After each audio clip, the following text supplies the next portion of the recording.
episode 10 10 of Amnian Nights. These people are terrible. Hello, we are without Lukalok today, and maybe the next couple of sessions, maybe 2, maybe 3, not sure yet, as she is international travelling. But here we are. Our group last session went and dealt with the aftermath of their escapades into drug-filled or not-filled, poison-filled warehouses. They met up with the Night Eyes afterwards, had lengthy discussions, and then have all gone about their own business. Tended to some errands, chores, RP, and now they are making their way back to the Adventurers Guild.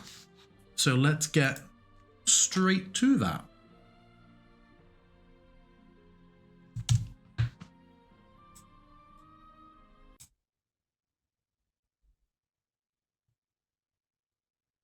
Bring everybody back to.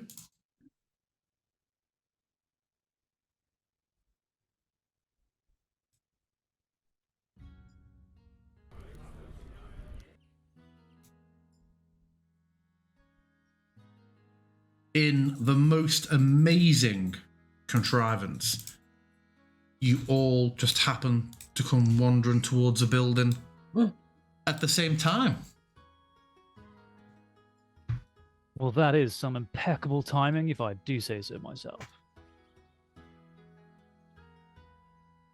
And as he draws closer, Siri, you would immediately pick up on your brother no longer has the dry, stale sweat smell clinging to him that has come from several days of rough and tumble in armour. There is a faint whiff of jasmine about him. Have you been to the bathhouse? I have, and you know what? I think you guys could do with it too. And you deliberately chose to leave while still having your facial hair look the way it does. Wow. I'm not even going to dignify that with a response. I've got some new clothes. I'm feeling fresh. You should try it sometime. I prefer my water's cold and moving. We've been in some pretty disgusting places. I mean, remember how we were in a sewer not long ago and then were running around getting in lots of trouble? It's a sweaty business. And other people shouldn't have to deal with that smell. And nor should I. Do we not have an access to bath in here? I don't think that's on the list of included facilities. There's like a small water bowl in a bench, basically a sink. So you have a pirate's wash, but a full bath, not going to happen here. I mean, this isn't a hotel, guys. It's really just, a room you can rent at the guild. I've been swimming daily in the river. Swimming in the river? Do you know what goes into that river? Where do you think the sewage pipes go? Okay, I take the hint. We'll go together. It'll be great. I mean, obviously, I'm fresh now, but next time. Was it just the bath you procured, or? Well, I bought a couple new sets of clothes. Oh. I figured, having more than one pair to change into would probably be wise.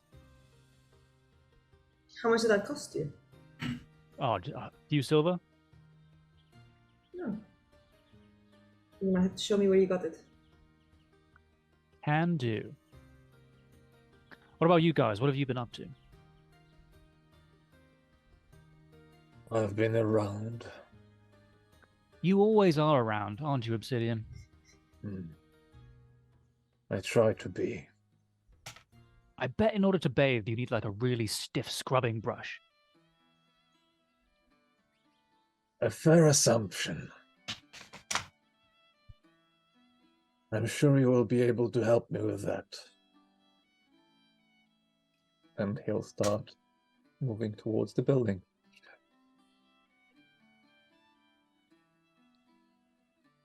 Sister, I really don't know what to make of that fellow sometimes. He's great. He speaks his mind, he knows his mind, and he has a sense of direction and purpose that I'm kind of a little bit jealous of, honestly. I went for a wander. I'm honestly still upset from the meeting earlier. I thought I might make my way to the temples, but as I was walking there, well, I Encounter must the have bridge. taken the wrong. Yeah, I took the wrong turn, and then I was just mindlessly wandering and wandering. Wandering can be good. It helps you clear your head. I took a little stroll down by the river. It was nice.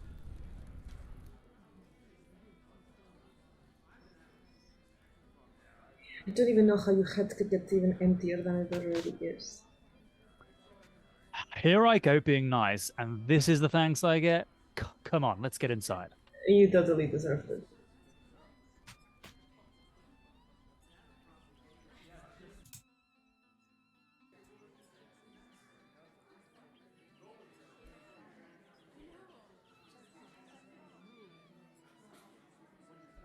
You hear gentle snoring as you descend the stairs into the guild hall. Coming from behind you, Siri, under the balcony. No, I don't want to go in the stairs. I want to go under the stairs. You can. Under the stairs. Yeah.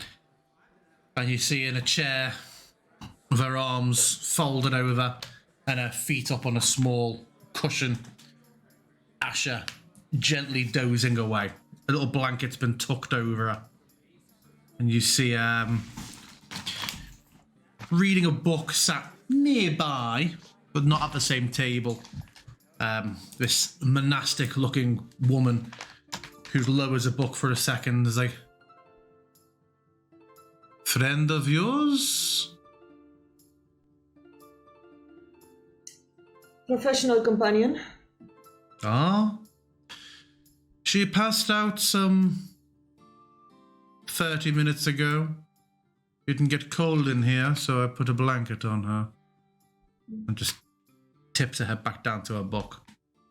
That's very kind of you. What's your name? Kareen. City Gladstone. Pleasure. Very good. I would like to see if I can carry Asher. You are very strong, so... I am very strong. She is tall. Yeah, easily. Looking at your stats, looking at her, yes, you can absolutely lift her. Does she seem like she's having a peaceful sleep? Yes. Or like she's passed out because she's overdosed on drugs and she's hardly breathing? She just seems to be gently sleep. My God, no, she seems to be gently sleeping. Sita grabs her. First, it's kind of like a little bit of like the Messiah kind of, but then she kind of lifts her shoulders so her head is kind of almost like holding a big baby. And I'd like to take her to the rooms. Mm-hmm. It's not good for your posture to fall asleep in this position. Really bad for your neck and the lumbars. You will probably not thank me in the morning, but I'm sort of used to that. It was a very sort of groggy. Okay. So yeah, I'd like to take her to the deposit her on a bed. Potentially the lower bunk, just in cases. And if there is a bucket or some sort of a place near, and then I'll tuck her in, just in cases. Yeah. Okay. And yeah, then she is tucked in. In Celestial, I'll whisper, hope your rest brings you healing. And returns. Okay. Rejoining the room, you notice, the three of you, that of the senior members of the guild, only Magira seems to be here at the moment. And she's sat by herself, but clearly talking periodically in a rather low voice with a lot of focus, in a similar way to how you've felt you were acting, Atticus, when you were responding to messages from Clem Fandango. And she appears to be conducting some sort of correspondence.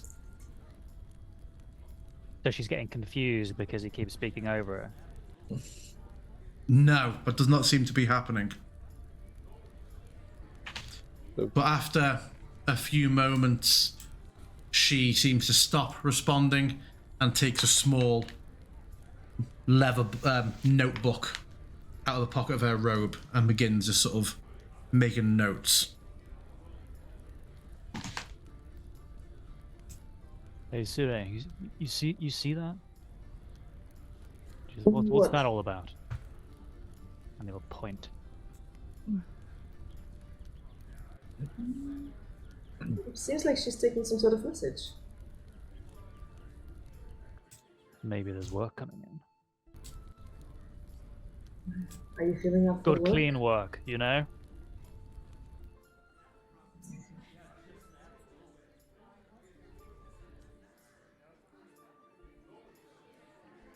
Obsidian. Hey, Magira.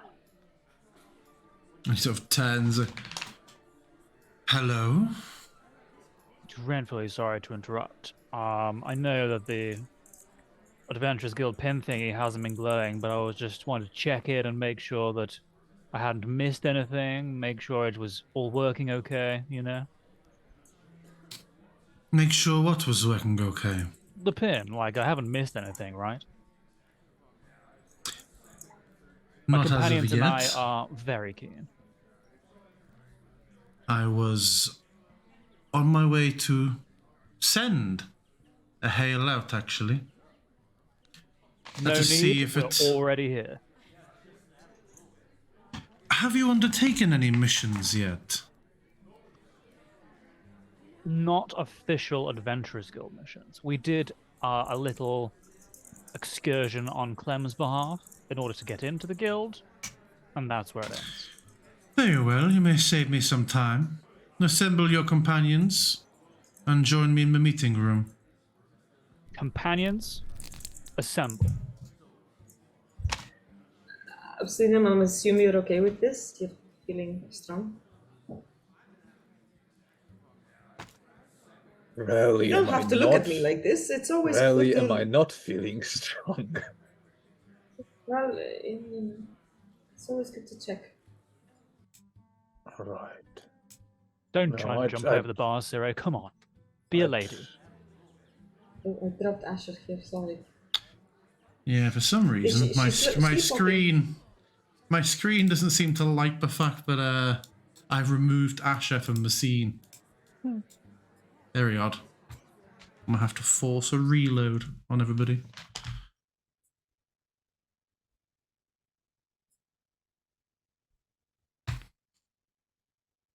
But yes, Magira is waiting, sat in the small meeting room in the back of the Adventurers Guild.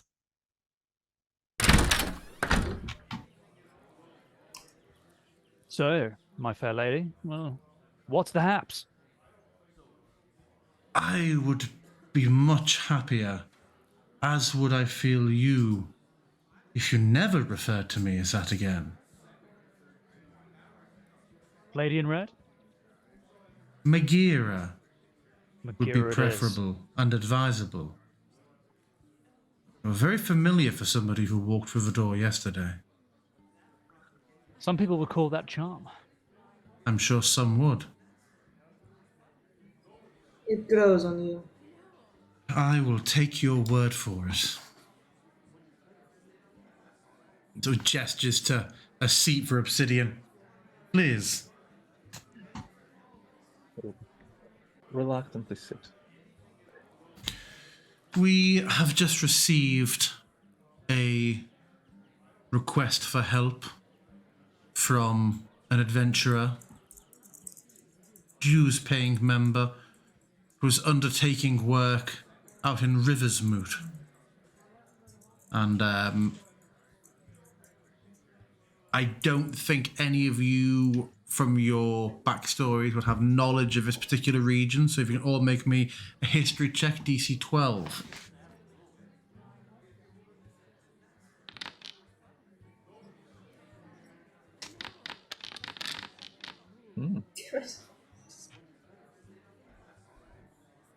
Atticus, the results of much training. You know that Rivermoot is a very small little town up in one of the only frequently snowed-in regions of Faerun that is not in Icewind Dale, north of the Spine. It is most famous for being near several large enchanted forests and is one of the closest known locations to be above the rough area where the drow city of Menzobenzoran can be found. It's a region known to be having many little crags and tunnels and entrances to the Underdark. It is a snowy, mountainous, forested region steeped in high magic. I've heard of that place. It's that little snowy village, isn't it? For much of the year, yes. It would seem that a member of the guild accepted a bounty on a particularly ferocious yeti that was causing a great deal of bother. Several small villages had all banded in and put a rather significant bounty together, but to no avail. Indeed, it would seem she found herself lucky to escape with her life, and so has put a request in for help, even though this will split the reward rather significantly. So we would like you to assist in investigating the cause of these attacks, finding this yeti, and of course killing it. How does that sound to you guys? Atticus Gladstone, Monster Hunter. Never fought a yeti. What are these creatures? What are they known for? Imagine an ogre covered in a thick pelt. Not quite as low cunning, but a far more cruel hunger. What about magical capabilities or Other than resistance? a natural affinity for cold regions, you can shrug off most icy spells with ease. Other than that, they are mundane creatures. The difficulty here will be the lack of information. Rivermoot is several weeks away, but Weeks? indeed, but we have a solution to this. And she pulls out from under the table a musical instrument. Looks to be a recorder. And she looks between Ciri and Atticus for a fraction of a second, and then offers it out to Ciri. I will be able to send you to Rivermoot. You can play a specific tune on this when you're ready to return, and I'll be able to bring you back. It will only work once, so do not allow anybody to play the fool with it. It's amazing for you, Ciri, how she manages to look at Atticus whilst keeping both eyes fixed firmly on you. How does that actually work? You just know she's talking about him. So this adventurer we're rescuing, what's their name? Vaneem. Amnian, no problem. Could you offer a description of her? I believe she is a young elven woman, fair hair, a sigilist. A sigilist?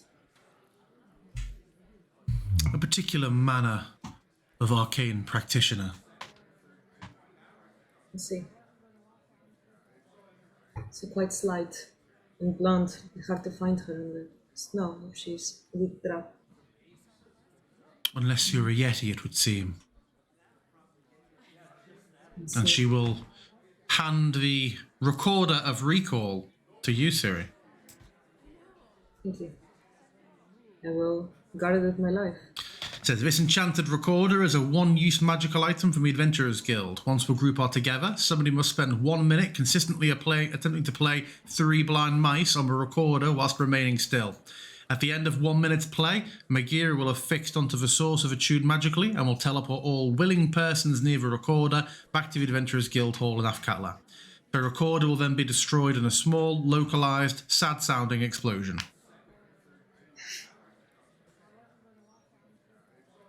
I don't suppose you know if these yetis, since they're resistant to the environmental weathers and whatnot, are particularly afraid of fire or something? That would really be more of a question for Gellet, were he here. If only. Would we be able to, just in case, grab some provisions from the guild? Thinking perhaps some alchemist fire or even a couple of incendiary crossbow bolts. My understanding is that Vonim was well stocked and just never had a chance to utilize the equipment, so it would seem that she's in a position to furnish you. Hopefully she's If we got a can couple find her healing alive. potions on her, eh? I'm sorry, I didn't. Your sister was speaking. Please, Hopefully sir. she's got some healing potions on her. Ah, yes. Have you any questions, Obsidian? Sounds simple enough. This sounds right up your alley, actually. Hunting big game. Ending it with a Indeed. fight. Hunting small game first. We need to make sure she's alive. She wouldn't happen to have any particular climbing skills that you would know of. I'm wondering if she would favor the trees or the caves. My understanding is she is waiting for you in Rivermoot. I have Oh, not right. spent any time with the woman. Oh, I misunderstood. I thought she was still in hiding from the jetty. Never mind. No, my understanding is she made it back to town, and that's where she contacted us for aid. Well, it's certainly fortunate of her. Great. Well, look at that. A job that just landed on our lap. I can send you there any time if you wish to take care of any business here in the city beforehand. Do we need to prepare for the cold ourselves? Would you like Oh, no, it's south of the spine. It might be snowy. It will be cold, but it will not be life-threatening. Obsidian used to live in a Then I am volcano, ready. so he doesn't like the cold. I can handle the cold. Worried Forgive about me, your Obsidian. skin. Do you find that you become more lethargic in the cold? I had a friend who found it to be so. Lethargic. Slower, more No. tired. Your blood must run hotter than his.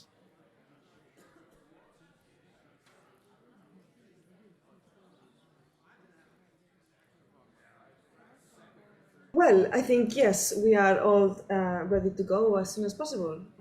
We wouldn't want anyone to get hurt by this yeti because of our delay. And your other companion will not be joining you? I saw you carrying her most gallantly. Yes. Sorry, guys, I forgot to say. Asher's passed out. Maybe the day's events have taken it off, but I'm sure it'll be a quick journey. She can sit this one out. He needs to sleep it off. She could probably use a break. If she wakes up, would you? I should be asking this of Mila, not of you, but if you would do us the kindness to just leave a note so that she knows we are gone but shall return shortly. And she's gonna actually like hand the communal piggyback item for her safekeeping. Actually, no, it's safer with me. Never mind. You have a communal piggyback? I have the communal piggyback. With what? Not as in a foundry item. It is a foundry item, but I made it. Oh, cool. I had a sack from the warehouse with some coin, and I renamed it to the communal piggy bank. Nice. I like that. Our bag of loot. Stolen goods. Yeah. Then, shall I send you on your way?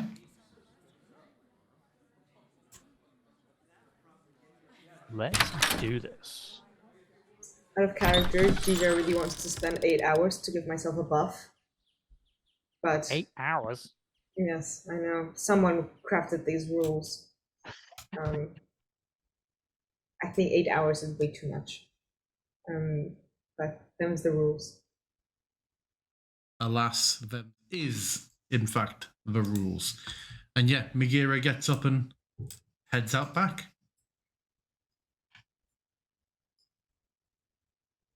See, a good test of it is when we discuss these rules and say, yeah, this lasts a short rest. And you're like, yeah, that sounds really interesting.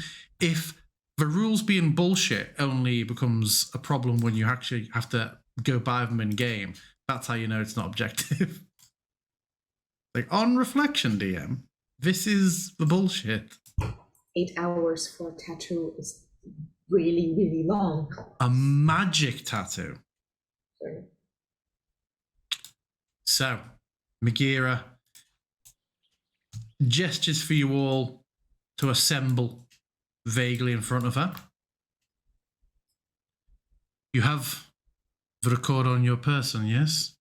You didn't place it down on the table or anything? I was very fast with it, but I was sure to put it in my backpack. Good. A little closer together, if you wouldn't mind.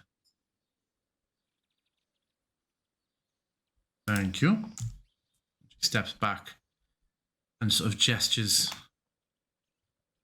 And the wind sort of whips up for a moment around your feet. It's like, in velium vil. And a complex rune springs up around your feet for a moment. And then have any of you been teleported before? I think I would have. There is the immediate sense of like a trapdoor opening underneath you and you plummeting, but you're aware that your feet, maybe your knees buckle a little bit, but you're aware your feet are on the floor as you somehow have the biggest the biggest drop of your stomach that just doesn't seem to stop. And at the same time, you feel almost stretched upwards for a moment. And then cold hits all of you.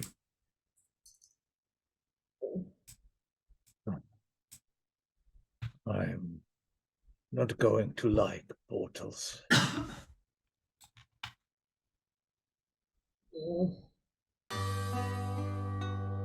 Immediately regretting not getting a thicker coat. Well, that is why I asked.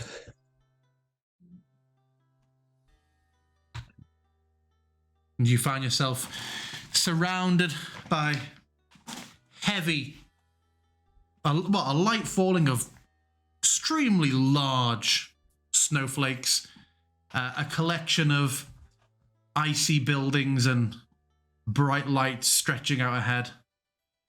And yeah, and music coming from a nearby building. Guys, Indoors. is that a Yeti over there by the fire? You, I feel, would recognize bugbears. And you know what? The bugbear turns at that from this conversation around the fire and say, how absolutely reproachful. It's And just a joke, man. Take. It's just And banter. just gives Come an on. irritated flick of a very large, almost Pringles man moustache before he turns back to his conversation. Next time I'll You- say it quieter. You really should learn the art of diffusion through apology. It's really not that difficult.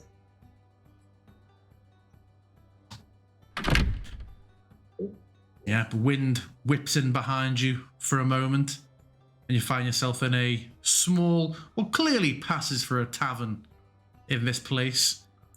There are a number of figures sat drinking, gossiping, and then a rather large, tall, broad woman behind the bar, which even the bar draped in pelts, as you can see, who seems to be serving drinks. She looks over at all of you as you enter the door and gives you the up nod before returning to her business. Without even looking at you, as she continues sort of clean and say, what will you be having? Something warm. Drake ale? Is it hot? If you shake the bottle, yes. I'll have one of those for sure. Do you happen to have any furs on sale as well? Not on sale, but you can take and use any of the furs while you're in here, or at the fire pit outside. Just don't walk off with it, or I'll come looking for you. Suda grabs one and immediately, duvet wraps it around her. Her nose has gone really red. It is Like- surprising how quick you feel warmed by just within seconds of having this pelt around your shoulders. You feel toasty. Oh, thank God. Is there a place where we could acquire something against the cold? This is a pretty warm day. You're feeling it that bad? We have just arrived. I mean, this much is evident, but you can go and try your hand for a kill, claim your own pelt. That's a winter wolf you're wearing there. It was quick, wasn't it? Well, we are Thank you, supposed to Stretches. hunt for a yeti, which, if I understand correctly, does have fur. You as well. Mm. Everyone seems to be here for a beast. Everyone.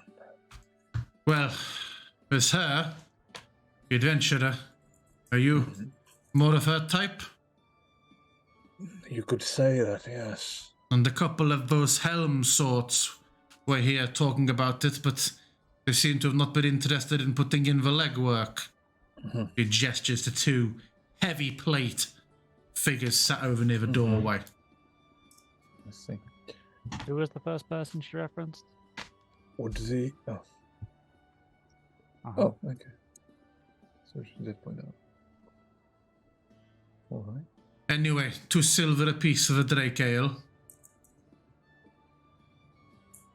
I'll pay my one. Give her 2 silver. Don't shake it too hard, or you'll scald your tongue off.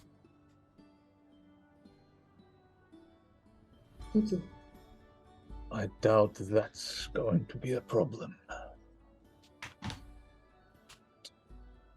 2 silver I will pay as well. That is an expensive ale. Looking over the plated people, is there anything that springs to mind? Would they be recognizable at all? Do they have any insignia or something? They each have an eye in a hand emblazoned on their shield. I don't know how much Obsidian knows of Probably. the religions of Faerun, but the barkeep outright named them as being of Helm. Oh, okay. Yeah, Obsidian will grab the cup and just make a direct line for the adventurer. Looks like our boys straight to it. Come on, Surai.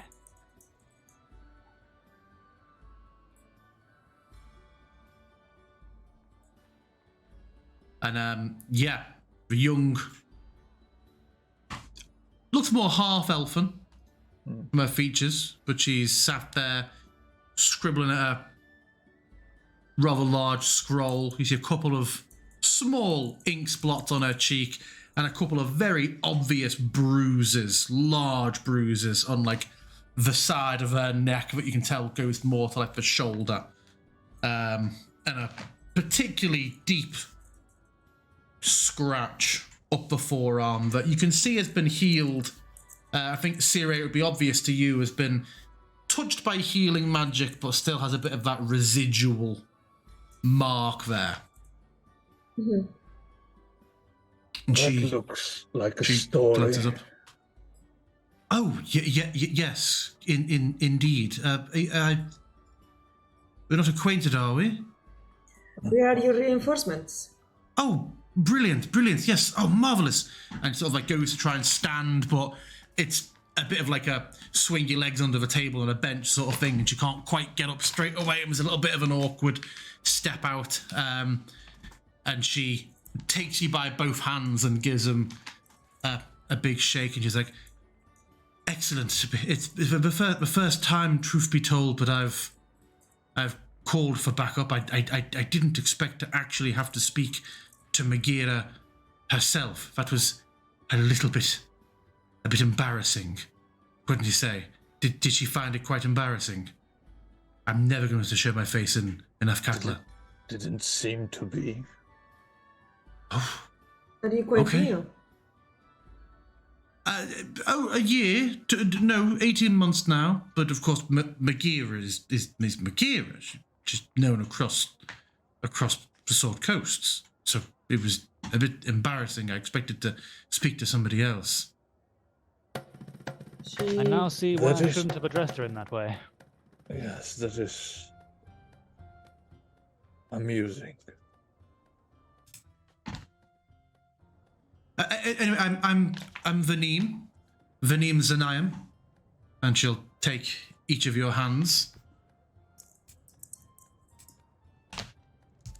Lydia. Vanim, I wouldn't dwell on it too much. She seemed more concerned with your safety than any sort of upset.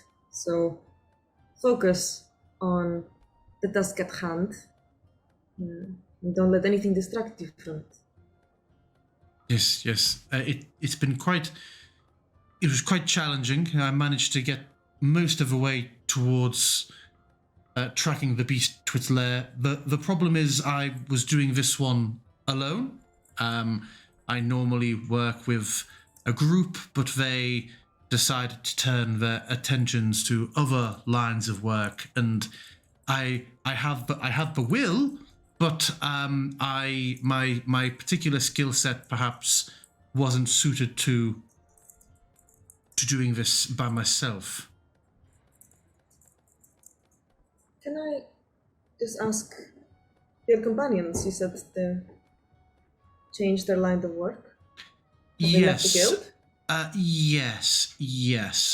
They decided that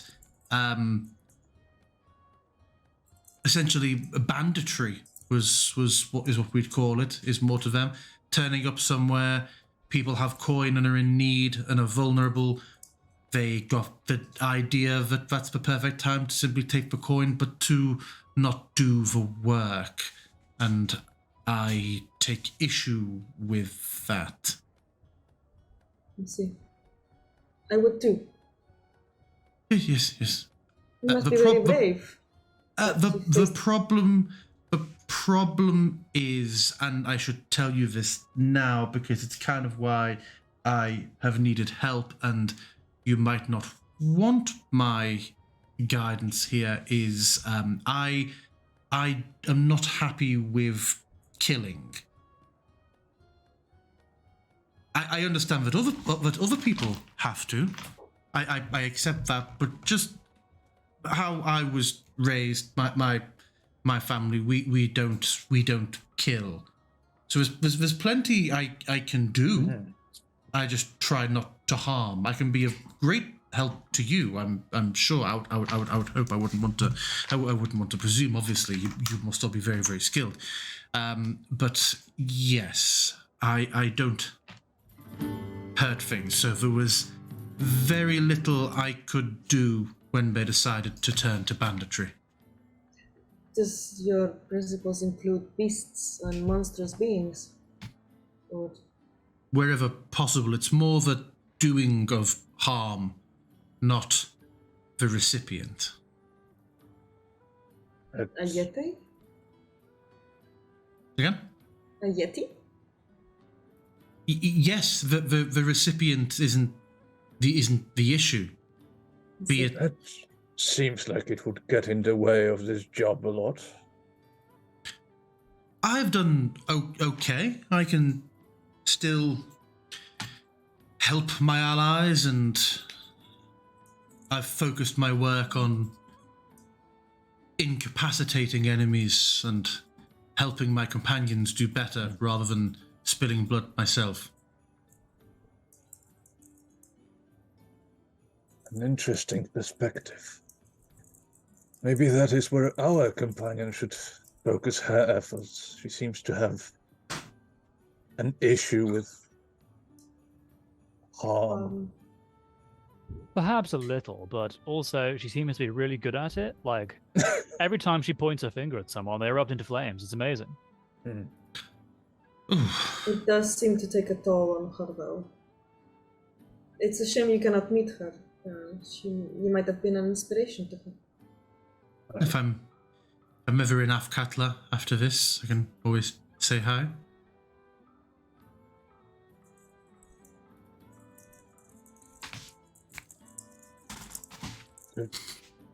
So, what do you all do?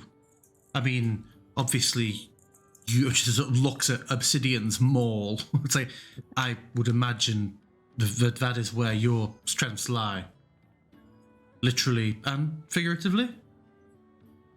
Yes, that seems correct.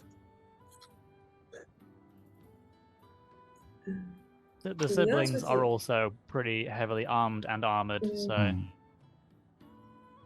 you'd be guessing ye- right. Yes, we have a very specific set of skills. A set of skills that seem to come really in handy to you right now. We are all, however, ready to harm. In the pursuit of goodness and justice and the protection of those who cannot protect themselves. You understand?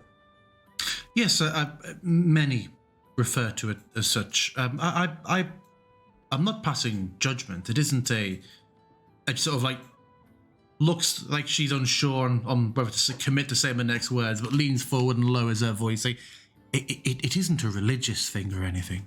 It's just what we have always tried to do in my family.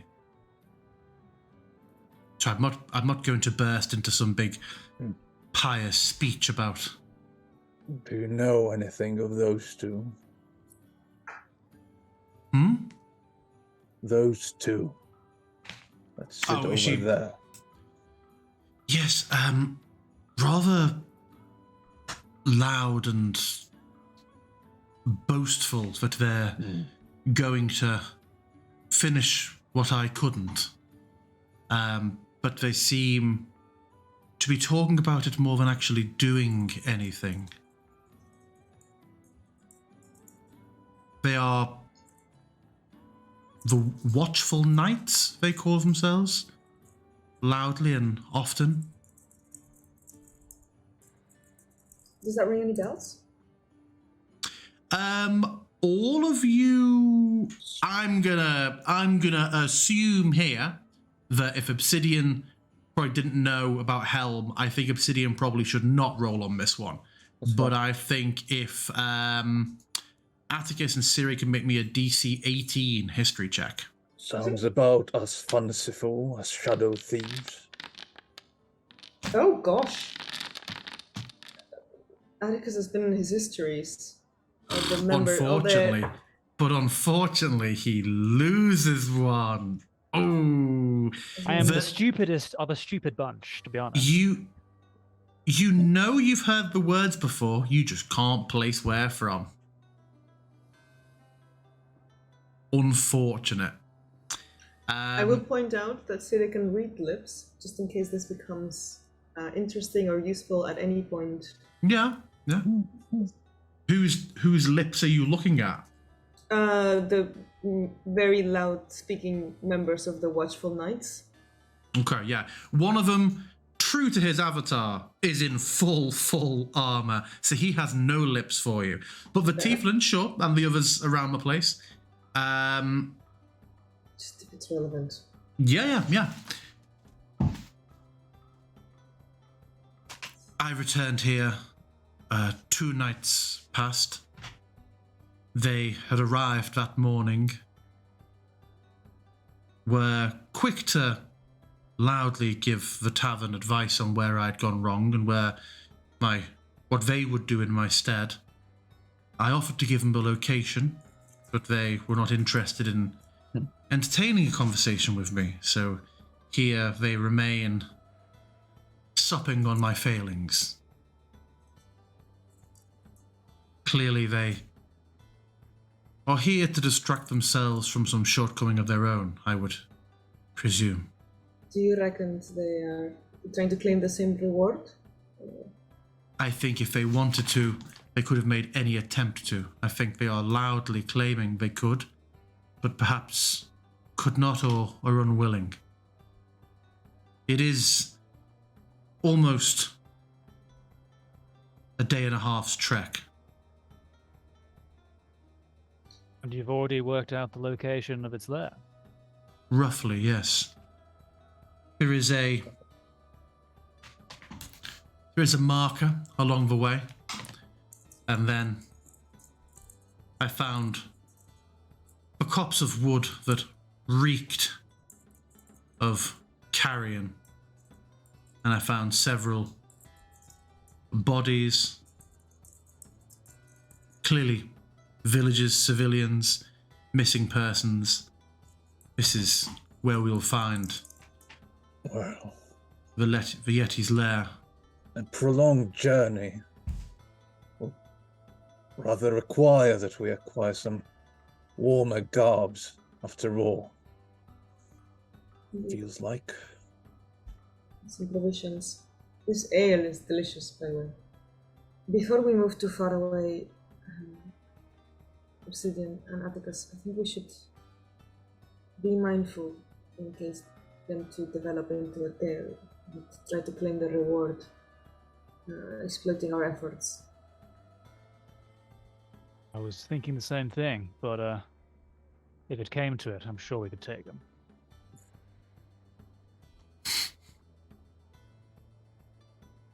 You and me, the dynamic duo.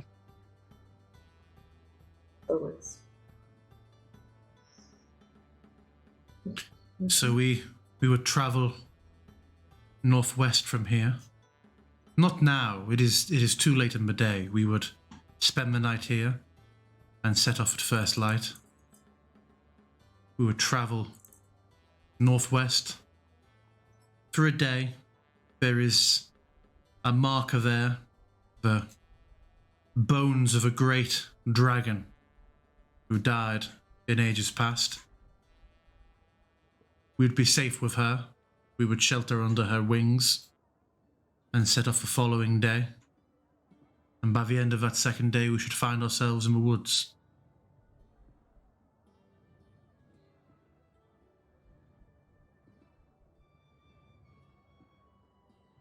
Okay. Well, if we are setting up in the morning, I definitely have some preparations I would like to undertake. We were told you might have some specific weapons or some fire, crossbows, alchemist fire. Ragira said you were well equipped. I was, but I lost my satchel when I was attacked. I do have some small... I mean, I don't carry anything in the way of weapons or arrows. That would be of Clearly. no use to me, but I did have some oil for warmth. I did manage to keep hold of... I obviously don't keep it all in my bags. I do manage to have... I have 2 potions of healing on me. That's great stuff. And if we manage to find my satchel where I was attacked, then obviously the contents of it will be beneficial.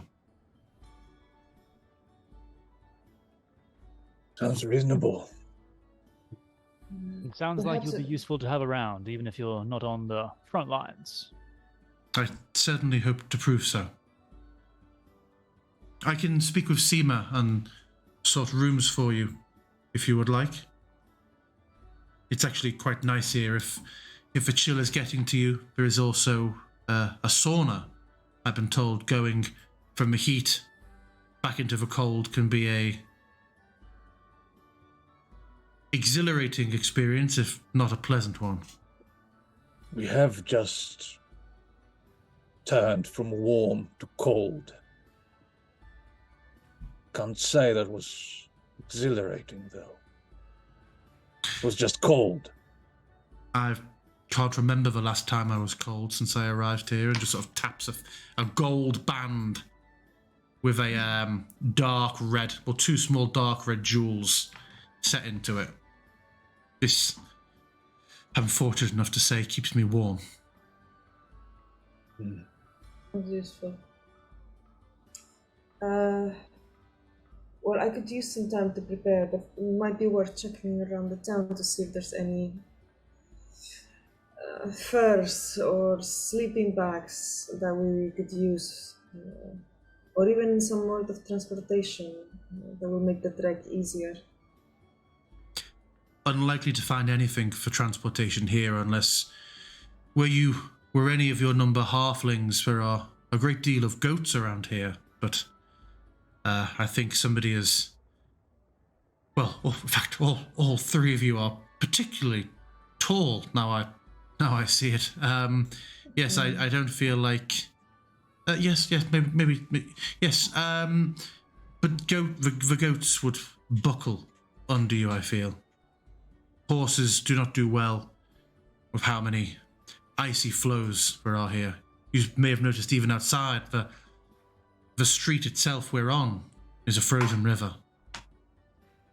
I once came upon a book that retold the stories of an adventurer that trained his dogs to pull a sleigh. And a custom I hear from some of the people that live in snowy areas. I guess I was hoping to maybe encounter such a thing. I've seen that done in Icewind Dale, but then I've also seen troops of goblins who have trained polar bears to pull their sleds, and that, let me assure you, is a terrifying and surprisingly expeditious mode of travel, That particularly sounds when it's amazing. coming straight towards you. Wow. Maybe we should go. That sounds like You really should not. Oh, okay. That sounds a little bit of fun. Oh, there's sleighs. I can pay Seema to let you loan some of her furs if you would like. You won't need to wrap up during the day, but it'll be handy to stuff into your sleeping bag at night. Did you not bring a bedroll, sister? I did, but it is sort of not this weather appropriate. That fur will do me nicely.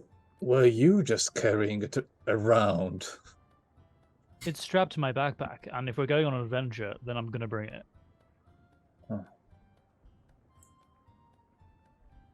Are you? Along with my crowbar and all my other goodies. Did you not run to get your backpack whilst we were coming out of the Obsidian? Are you the only one here without your kit? Are you taking it all to the bathhouses and everywhere around the city? I mean, I just just had it to putting start my with. crowbar down. I just had it on me. I mean, I'm also carrying a sword. You know, like be prepared. That's my motto. Well, it's all right. I don't need much to be prepared.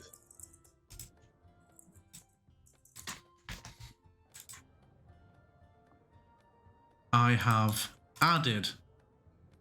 made Vaneem more of a party member now. Gasp. How is Vaneem spelled like that? It's not phonetically sound. It's fantasy. Yeah. I mean, bear with me. I'm just trying to make something out of anything here. Her name is literally forename, surname. It's like Oh. it looks like Dutch. Vormien. See, I would have gone with Vornem, but okay. But that, I guess that is my accent.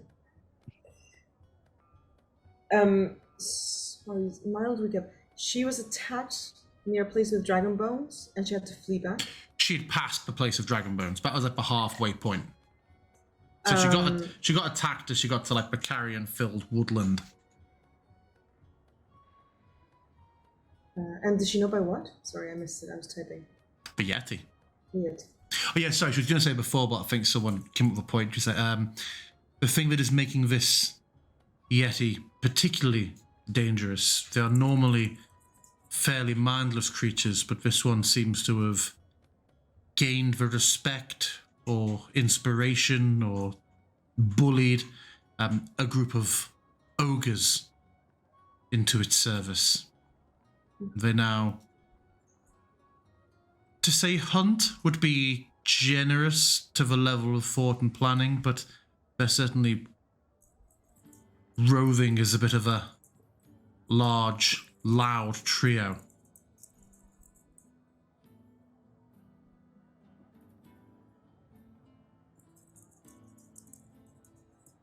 What kind of ogres? Mountain? Rock? Oh, there's just not. I'm thinking giants. Never mind. Forget I said anything. Indeed, you're correct. There are many different types of giant. I've not seen many myself. But these, yes, are simple ogres, so they seemed very at home in the cold. Do I know anything about ogres? Yeah, make me. Well, hold on. What are you? Particularly, how to hunt ogres, how to hurt ogres, how to make sure ogres do not regenerate. It's trolls. See, this is why Yeah, I need to know if I I know would- this or not. Yeah, I'd say that would be. You'd know that they are extremely strong, large, but it's normally fairly easy to trick or outwit them. They are extremely dangerous to go toe to toe with, although they are very easily outfoxed, outmaneuvered, or redirected elsewhere. There are, of course, exceptions.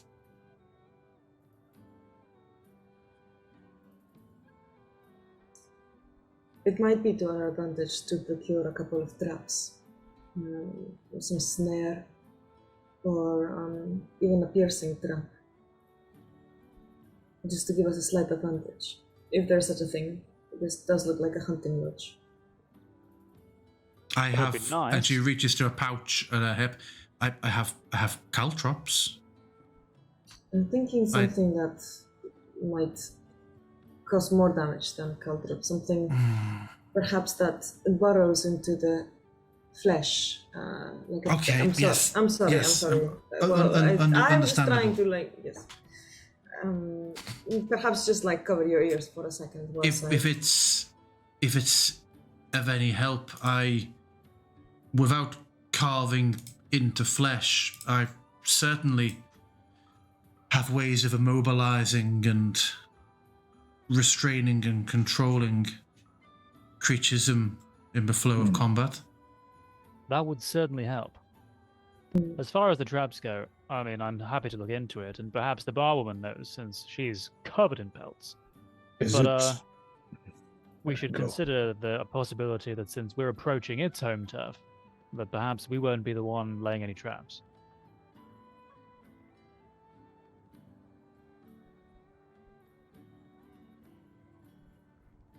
And is it a problem for you to listen about or witness the acts of violence? Oh, certainly not in the heat of combat. I understand what you'll all need to do. I've for shows, and I take the injuries myself. I simply wasn't expecting it, and my dinner wasn't quite finished. But I feel it is now. And sort of slides the bowl away and just like smiles a bit embarrassed.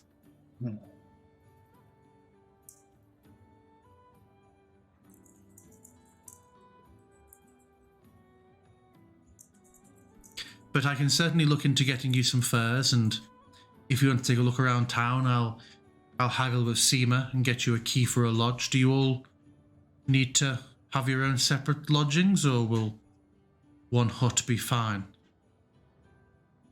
I don't mind. One hut, 3 beds would be ideal. Two That is should be fun. enough. I will. We'll take a look around the village. I'll speak to Seema, and I'll catch up with you when I have a room key. Yes? Appreciate it. Be careful if you're stoppering that Drake Ale and putting it in your bag.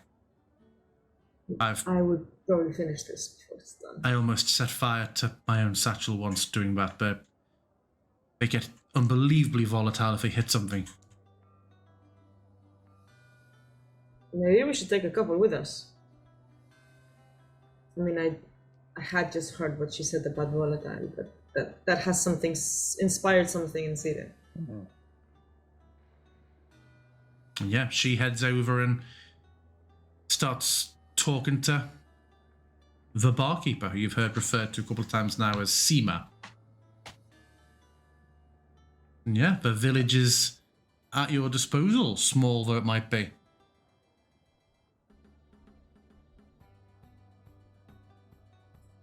Do you wish to do? What do you think, sister? I think it would do as well to go a little bit prepared. Whether we find her backpack or not should not be an issue. It should be if we find it, it should be a cause for celebration, but we should not count on it. I think we should go as prepared as we can. I've got bolts. I need nothing else other than perhaps some poison or something to apply to the bolt if necessary or easily acquired. If not, well, I could spend some time just preparing myself.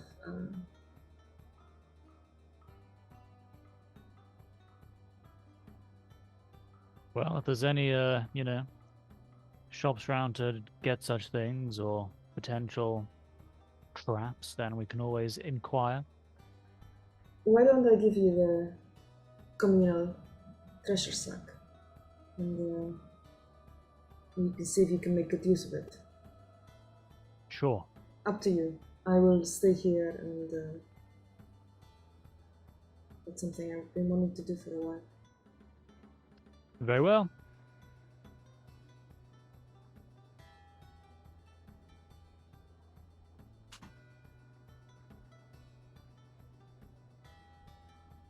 So, what do we each want to do?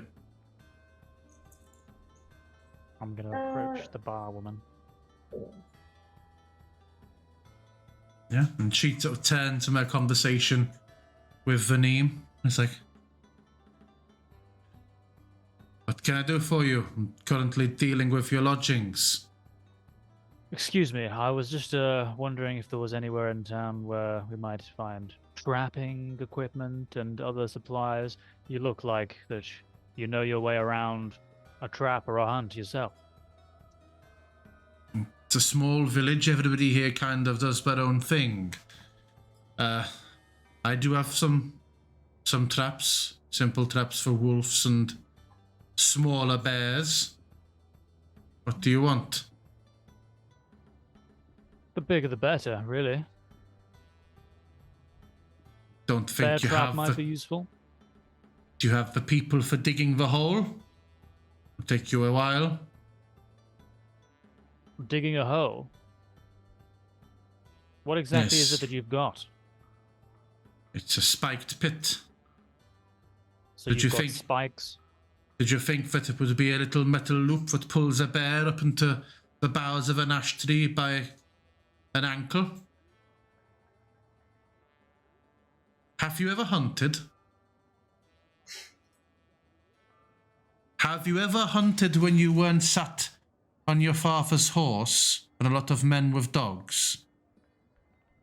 I mean, a gentleman hunts from horseback. That's just a done thing. You might want this then. And she leans down and brings up a wood, a finely polished piece of wood with like a loop at the top and a silver wire hanging from it, going into a loop.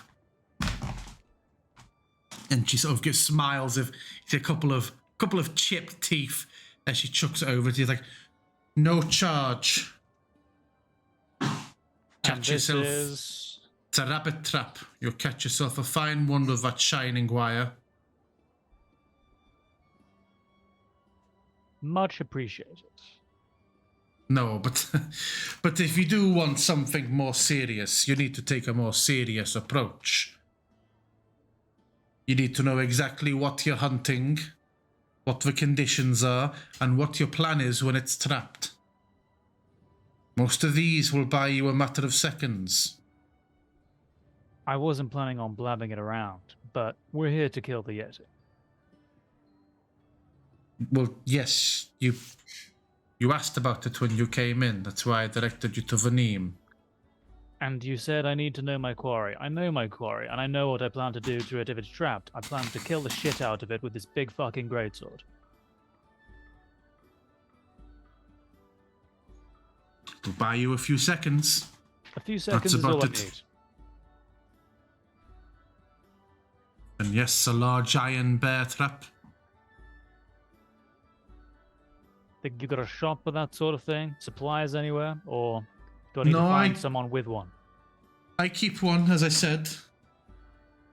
We can come to an arrangement, a barter. I'm not sure I've got much to barter. How much were you thinking? Well, you're doing it for the town, but if you fail, then I'm down a trap. How about I pay you a deposit? Yes, so I was thinking more anything you can leave here. Things are more useful than coin. Let me see.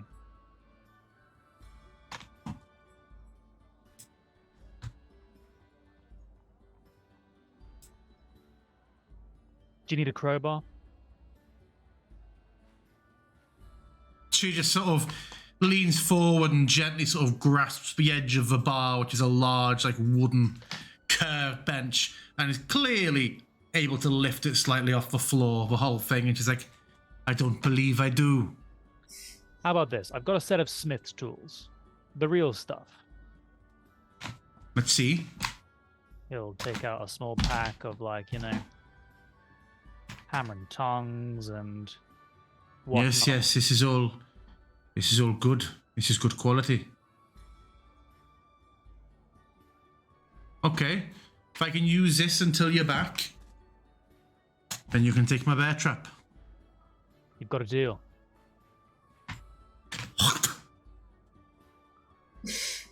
I'm kidding. That's absolutely vile. And but then she just wipes her palm on one of the furs that's on the counter. It's like, that's absolutely fine. And she will go into the back, and a moment later return with a large, obvious look, the most typical bear trap with the panel in the middle, the plate in the middle that you can imagine. You know how to prime it? I've got some idea, yes. Very well. Good luck. But if you fuck up, thank you for the tools. I'll put them to good use. If we fuck up, I won't be needing them, so have at it. And she returns to talking to Vanim. City and Obsidian, what were your plans?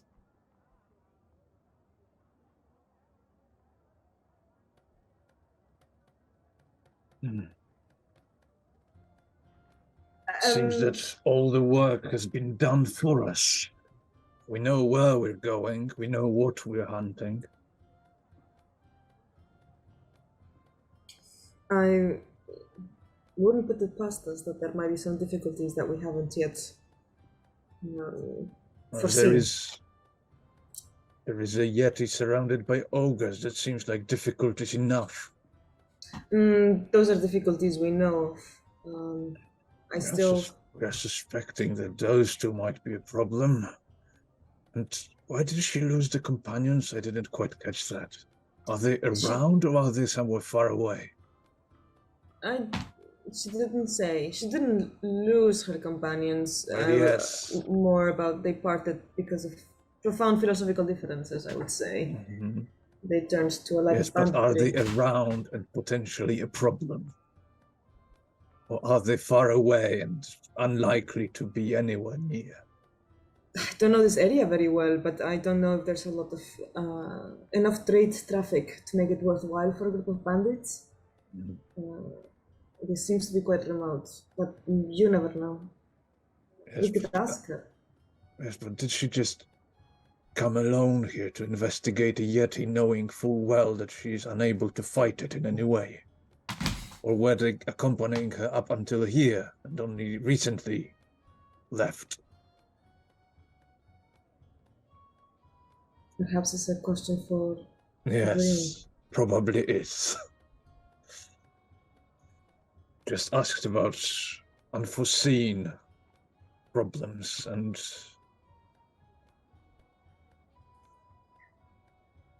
I like how your paranoia kind of is different from mine, but just as effective, I would say.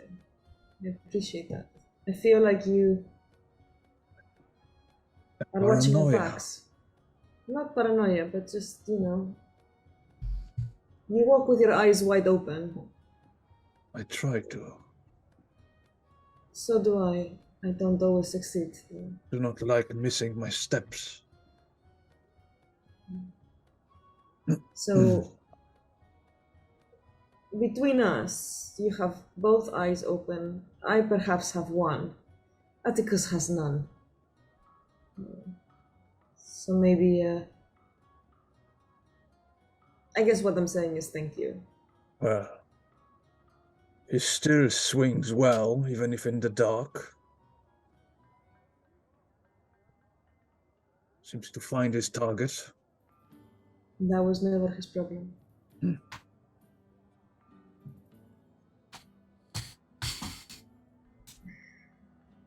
I would like to meditate. There's a ritual I can do. It involves ink and, one of my feathers. It takes me a little bit of time, but it might prove advantageous if we're to face some sort of fight. Do you The thing wish to is, be it's- in the room for that? I think you surely must be Yes. wrapping that thing up. The issue is the effect is temporary. 24 hours. Well, that sounds like we will not even arrive at the place. This is what I'm thinking precisely. But the journey might be perilous anyway. We don't know how far they hunt, the ogres and the yeti. We might as well meet them in the field and not in the whatever breeding ground they have.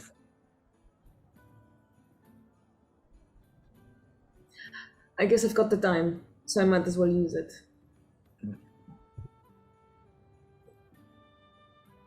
Sirius stands up and goes to see if we've got accommodations. Yes, I've managed to get you a lodge. I've got the key. You come with me, I'll show you. Nice. Sira is still wearing the pelt. Does she need to give it back? Oh yeah, from a discussion at the bar, she was looking into that as well. She was like, "Yes, you can take a pelt so long as you return it when we're done." Yes, it is. So the sauna is up there. She sort of gestures to a small wooden shack to the north. But you, I believe, this is number 3. Yep. Would you find this agreeable? There's a large pelt on the floor.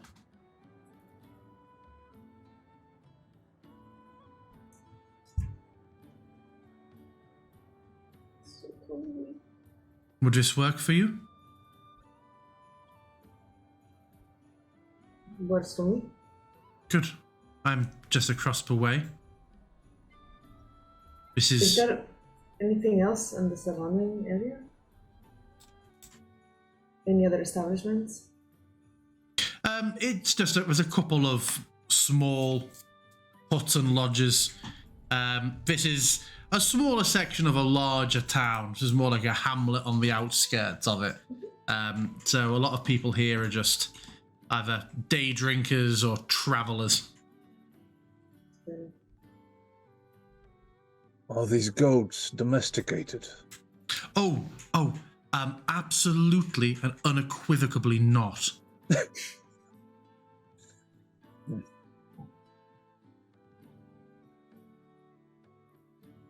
They're also extremely belligerent. But if you hear them loudly bleating, it normally means that there is a crag cat or wolves nearby. They're quite effective.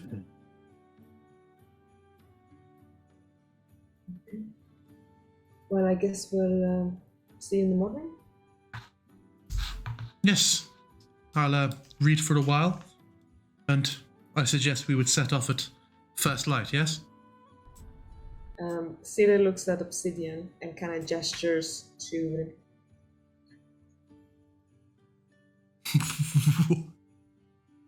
Obsidian looks like just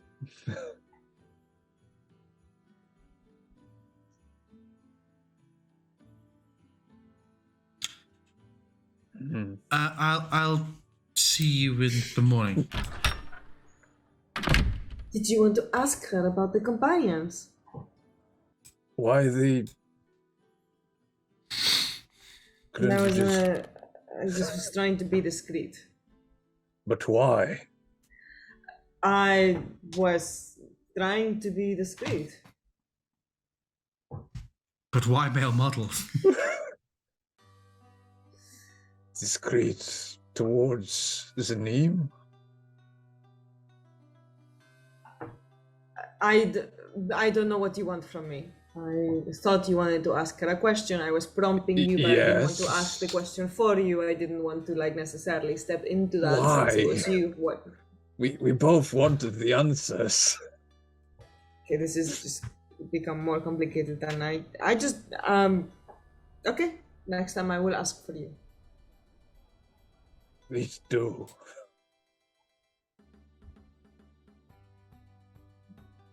Nice to get me doing something a little bit subtle and this is a little bit. Do you require... Oh. You're already there, Atticus. I was about to Never ask left. if Sira requires time alone with her craft. By the way, I did get a bear trap. I've got to give Yes. it back afterwards, but you know, still. Well done. I know we're not after a bear, but still should be useful. Mm-hmm.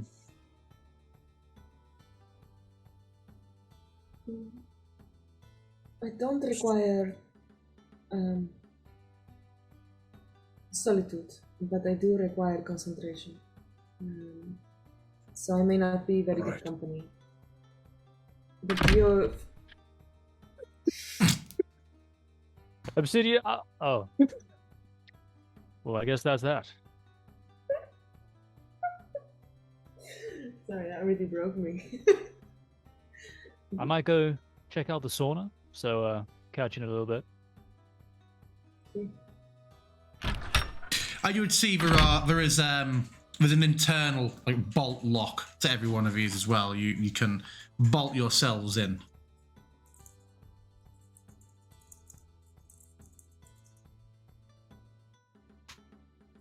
Sire puts her bum on the bed. Sit down, Z. Yep. It's Yeah. a block of ice. She bounces. And then she just kind of like jumps in the bed. Very warm. And then she starts taking out Smells slightly, not overpoweringly, but very, very slightly of mulled wine.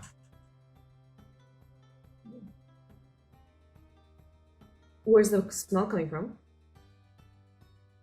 Seems to be coming from the bed itself, not in like a spillage sense, in like it's a scent that's been deliberately put on it.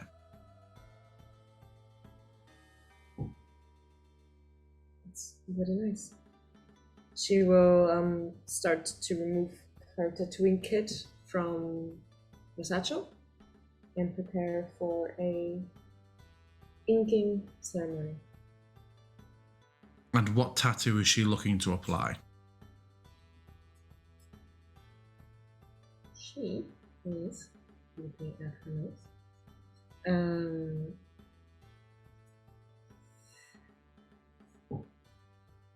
She is going to apply the pattern of the serpent's blessing. So she's actually quite happy that there's no one around, because the first step of this can be a bit triggering. She does take a syringe out of her pack of instruments, and she deftly she takes an elastic band and gently cuts circulation to her arm, and then really quite deftly pierces her skin with a syringe and extracts a small vial of blood, which she then mixes with some ink.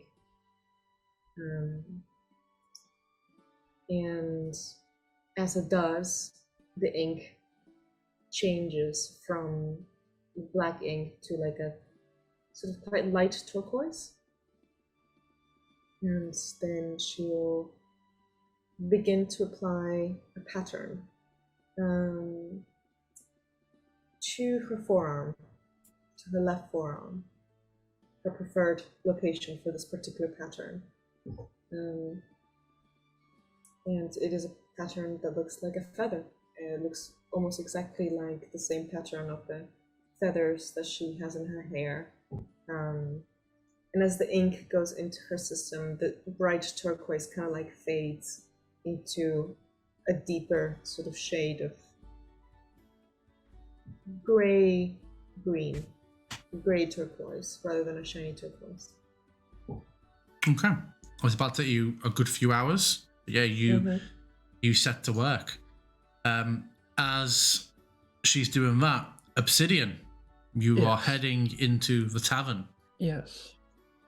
And directly to the table with the two plated gentlemen. Yeah.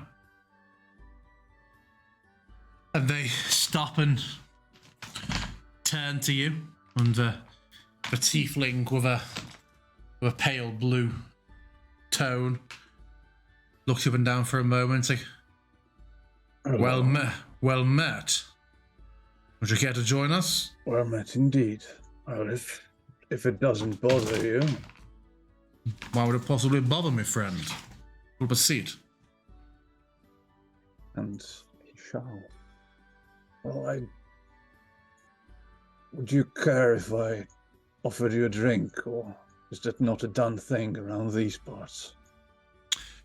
We do not partake, Oh, but we thank you for your generosity. you do not partake in drinking. Oh, we are in a tavern. I would assume, perhaps mistakenly, that you spoke of alcohol. I mean, surely there are options. I don't know this place. I am well satisfied with my water, and my companion does not have a thirst at the moment. Respectable. But by all means, don't let that stopping you from partaking. Quite all right. Well, I hear that you two might be worth talking to when one wishes to hunt a yeti.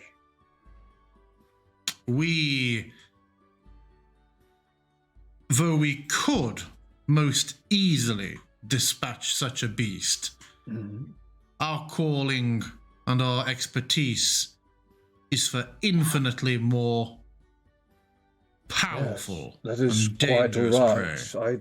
I didn't wish to ask your direct involvement, just are you Good. offering advice? But or that we is that... could. Hmm. Alas, we are on a mission of utmost import. You are Is that- familiar, of course, with the Watchers.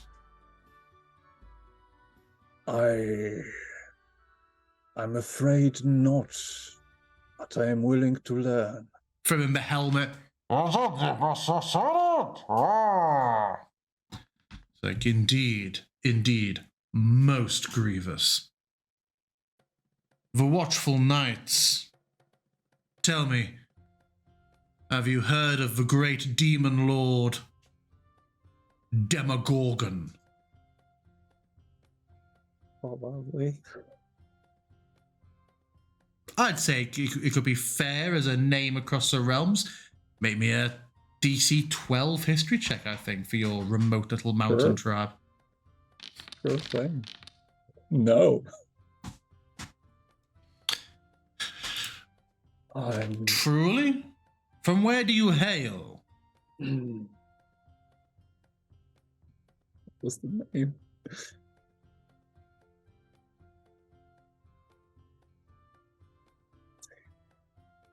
Do you recall the name? Not the moment. Are you telling them the truth? Yeah. Never heard Not a- of them, so not a perhaps it is problem. not surprising. You know of the Hells, yes? Tartarus, Avernus. Such places. I am aware of them, yes. Demogorgon is a powerful prince of such demons. My order, the mightiest of helms chosen, have long stood vigil over Watcher's Keep, north of Tethir, an imposing bastion underneath which great seals and timeless piety keep Demogorgon chained, tethered to this realm, unable to return to the hells to enact his fiendish schemes. We have done this for centuries. Yeti, my friend, speak not to us of Yeti.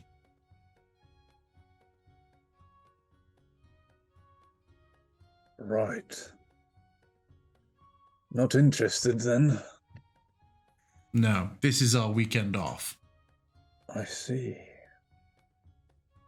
Is this the entertaining place around? It is very, very warm and stifling Ah, near Tefir. And the keep itself is often kept hot from the infernal energies that radiate from the lower chambers where the demon prince is held. I see. So,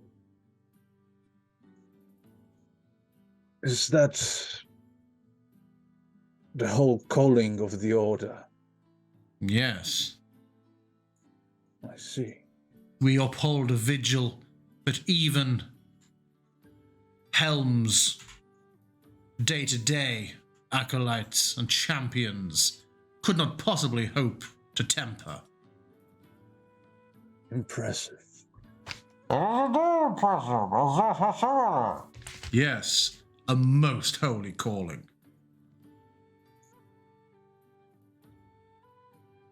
To whom do you pray? I pray to Azuma. I do not know. Is this some draconic deity? No. Not specifically. In the tribe I hail from, there are people of many races.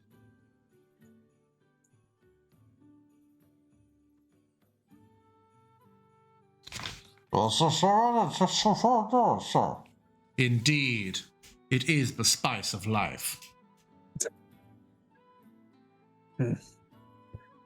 Well then, I suppose if you are not in the mood for sharing advice regarding our quarry, and you wish to rest, I will not further impose. It is appreciated. If ever you find yourself near Watcher's Keep, you'll have our hospitality. I don't believe we have exchanged names in all this. We have not. I'm Henrik, and this is Gustavo. Obsidian. Well met. Walk with Helm. I shall.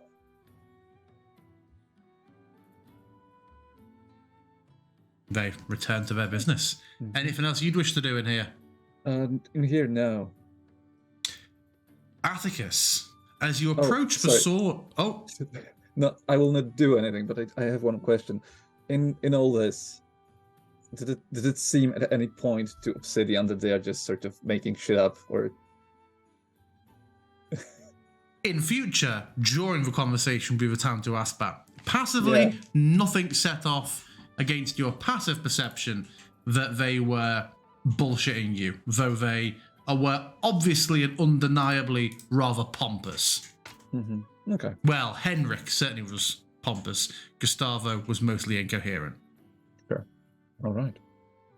Okay, yeah. Atticus, approaching the small wooden shack of the sauna, you see, not hanging so much as resting on the wall, a breastplate and helm and a huge hammer all resting on the wall. The breastplate itself is probably as wide as you are tall. And you see there are hooks and posts for hanging armor, but it's all just on the floor, slumped against the building. Well, I'll disrobe and head on in. Yeah. It is thick with steam, but after a few moments, you see sat on the bench, naked as the day the gods made him, a huge Luxodon sat there, his 2 trunks clearly visible throughout the steam of the sauna. And he sort of sat with his head back a little bit and sort of looked forward to regard you. He's like, close the door. You're letting out the heat. Oh, of course. My apologies. A Luxodon, for those of you who may not know, is an elephant person. Well met, friend. My name is Atticus Gladstone. Who do I have the pleasure of meeting? Callisto. I take it from that mighty fine armor outside, Callisto, that you're a warrior yourself. Indeed. You hail from around these parts, or you here just for a visit, or? I am on my way to Menzo Berenzen. And what might that be when it's at home? It is The Underdark? a great city of Vodrau in the Underdark. Ah, yes, I do recall it. This place is almost above it, so I hear. Partially so. I go to undertake work. Coin is low, and the fighting pits offer good coin. Fighting pits, you say? I might have to take a stab at that myself. You would struggle to get away. It is a journey and a tournament that will keep you there some 6-9 months, depending on how many competitors are there. I myself have won 3 tournaments. And as your eyes get more accustomed to the steam, or as it's moving, you do notice that this guy's covered in scars. Yes, I would rather prefer not to spend 9 months underground. But that's your way of earning a living, I suppose? 10,000 gold is 10,000 gold. Do I feel like I could beat him up?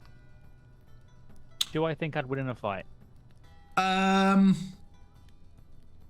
In this naked, unarmored, unweaponed state, I imagine it. How do I politely say very much no? This looks to be a huge, muscular elephant folk, tusks and all. Clearly battle seasoned.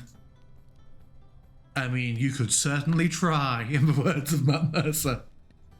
Just gauging, if I were to go off and join this 6-month-long tournament, what's the kind of competition that would be? And if he's winning them all...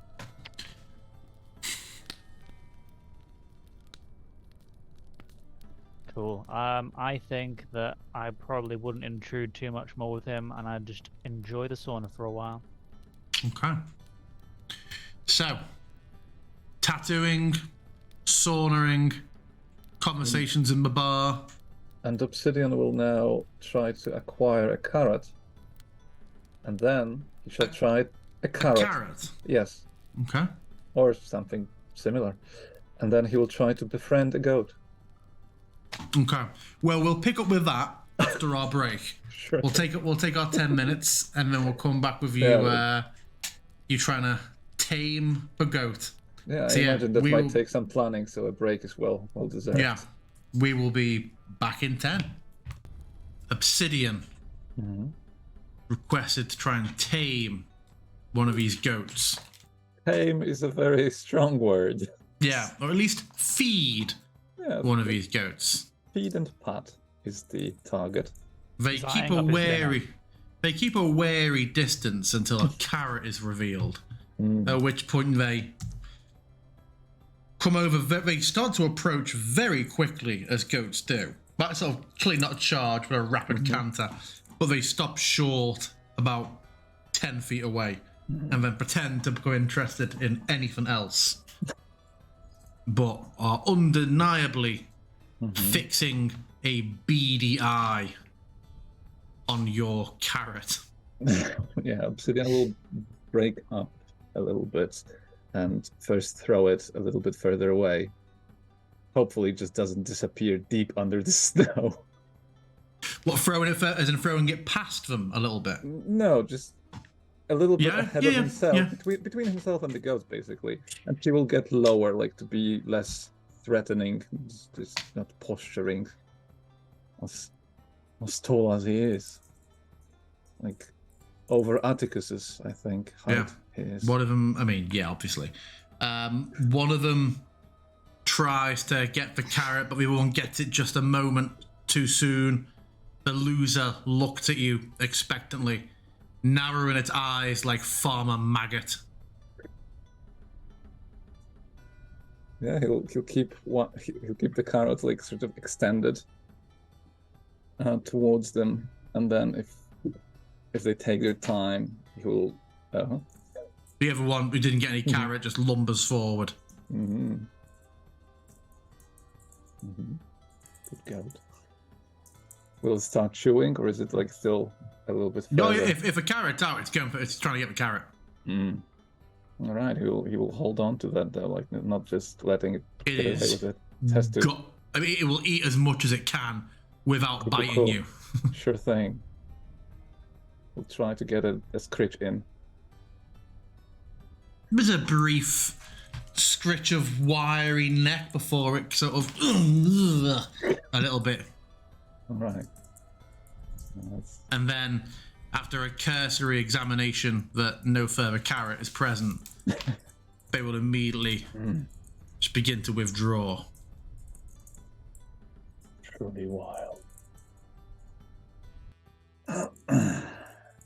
Yeah, I think Obsidian for a time will just sort of stay outside, even bearing the cold, but sort of enjoying the nature side of things. Sort of look around, like take a brief walk around the settlement, I guess, even through the like deeper snow. Sort of gets a bit uncomfortable maybe, but worth the effort. Yeah, okay. Yeah, you have a bit of a look around. Nothing further of note happens in the day, but it's starting to get to sundown. The place becomes slightly quieter in the evening, but it's clear there are groups. The tavern remains busy. The group of drinkers outside don't show any signs of slowing down, though they do seem to respectfully drop their noise ever so slightly around midnight. And yeah, the night passes, unless anybody has any specific nocturnal shenanigans we want to get up to. And the next morning, Siri, by the time you started, you would have still managed to get a full night's sleep. Well, the minimum requirement for sleep. You started mid-afternoon, so you can still apply yourself a long rest along with everybody else. And yeah, just remember you have the effect of a tattoo. Put me a favour, Gija, put in the Foundry to do channel for me to make a condition of under the effect of your tattoo, just so we don't have to keep remembering. I'll put it on the global. Yeah.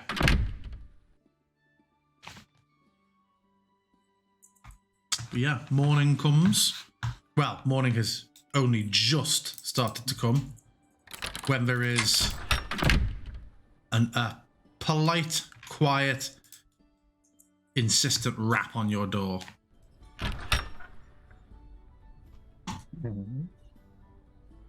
Good morning, are we all prepared to set off? We'll look back towards the siblings. Let's go. Yes, we Got a are. big day ahead of us. We've I about believe we are ready. a day's hike. Great. We should get to Corvellium's Rest by nightfall. All right. I suppose it'll serve as a good warm-up. So we each have a fare from the tavern. Yeah.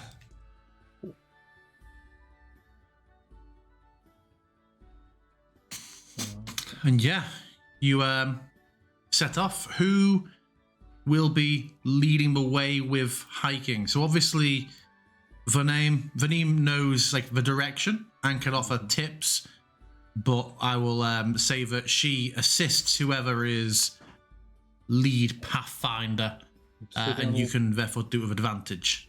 Obsidian will happily take this role unless someone else like just sort of. Sira has survival, so she can help. Well, you already have advantage anyway. Mm-hmm. So Okay. should I? Maybe a survival check with advantage. Okay. See what happens. Amazing. Okay, can you roll me a d12, please, Obsidian? Mm-hmm. Sure. Sure can do. Barbarian's favorite dice. Mm-hmm. Okay. You hike for the day.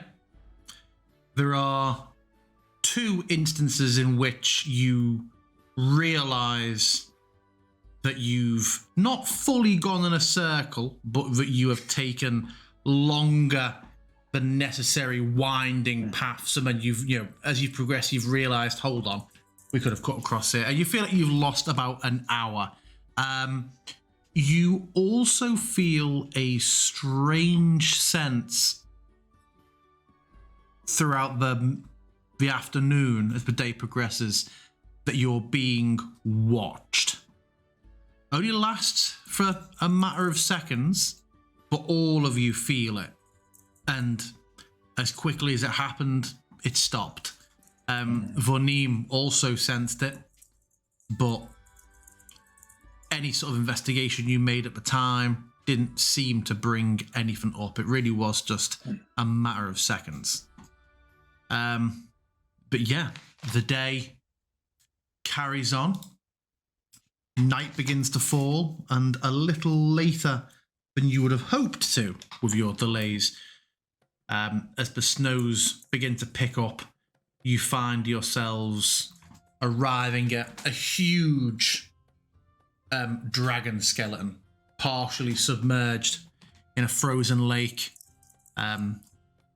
Spine and ribs looming up some 20, 30 foot into the dark of the night. And very quickly, Vanim manages to set up and conjure a small attempt at a campfire underneath. I'll take you through to the scene. How are you even getting these spellings? He put them Like- in the chat in Foundry. Oh, God. It's like... Right, there you go. Thank you. Monkey's editing our communal party notes. With the... Because I... Just for the audience or for you to know, misspelled every single name so far in this campaign. For every single character, location, and everything else.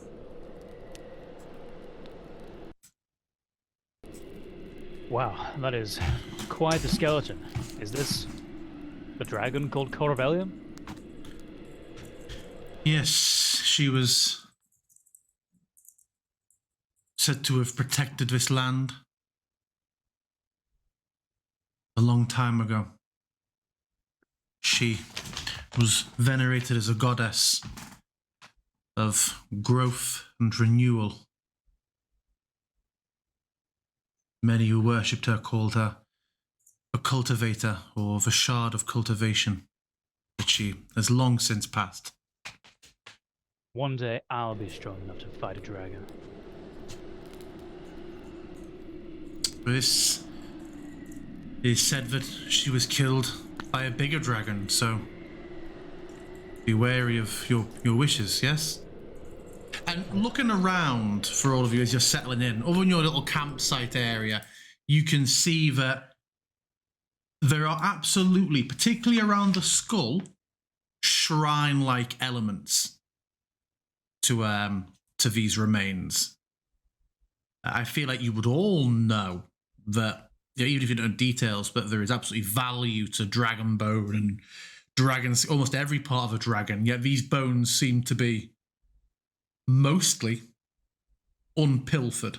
But there are runes of the carving type, not the magical type, intricately all around the skull, and you see what looks to be piles of offerings and almost like tablets gathered in a pile at the base of the skull.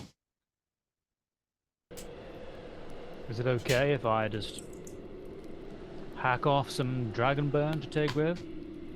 Not often you get the chance. I obviously can't prevent you from doing that, but I would strongly urge and really, quite honestly, request that you do not.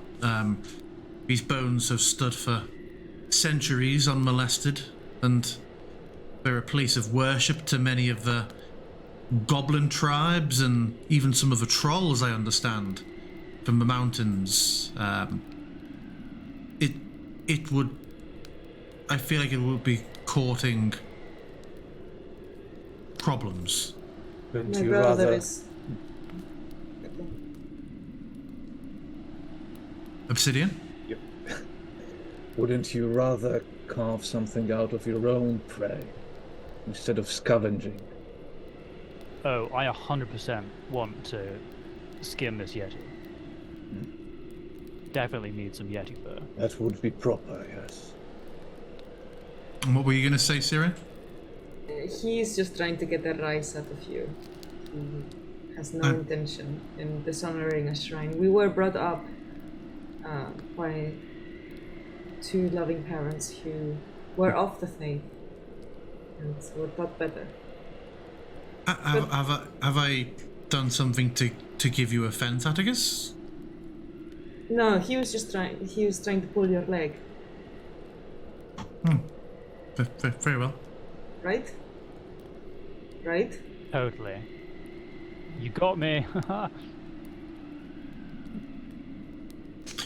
But yes, this has been here for a very long time, and sort of walks over. It's almost a bit annoying to see that she doesn't seem to kind of have any shock when she walks away from the, the campfire. It's not that kind of, oh, it's all warm to her.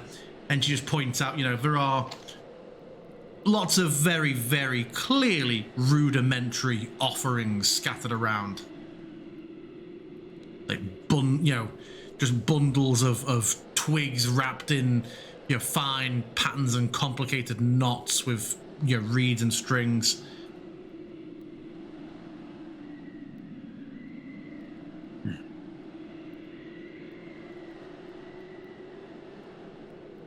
Can maybe just for the funsies, check the runes and maybe with an eye to see if there's any religious symbols I discern or meaning or something beyond what's initially apparent. Sure, yeah. Looking around, you, after a while, a lot of it is either very, very weathered or is absolutely indistinguishable. You find, with your passive, I'll give, after a while, tucked, sort of propped up between a few of the older, more weathered tablets with carvings, there is what's clearly a relatively newer one. a tall slab of almost like terracotta looking, but clearly much earthy and heavier, that has a lot of text carved into it in a script you're not familiar with. And the whole thing's only about this big, but there is, yeah, a lot of information scrawled onto it. You're just not familiar with the contents. It's not a language that you understand. I appreciate you might not want to keep it, but I will place an item in your inventory just so you can read it. I've placed Altar Tablet in your loot category. So, I- Bonim. There you go. Say again, Giza? Not important. Okay, Athkatla. Vonim, where do we go from here? Do we need to camp for the night, do you think, since it's dark, or are we going to Oh, set out and... Absolutely, Look at we should remain here until first light, taking watch of course. Now we're not in Rivermoot. Do And you then know? Oh yes. Do you know how far they travel? Rivermoot's about as far away as we've heard, but it's also the only settlement within around 40, 50 miles, so hard to say. Well, I'm happy to take the first watch. Vorin. Yes? Vorin. You wouldn't happen to be good at languages, would you? Not particularly. I've seen these before. It's nothing that I speak, which is to say Common or Elvish.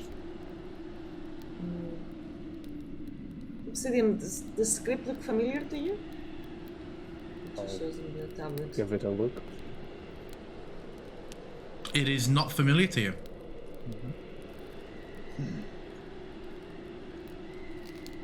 Now, would my inner voice want me to keep this thing? My intuition.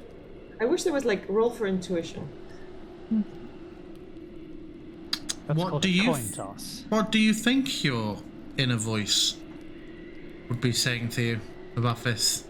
My inner voice. You mean the voice that comes from the absolute loot hoarder?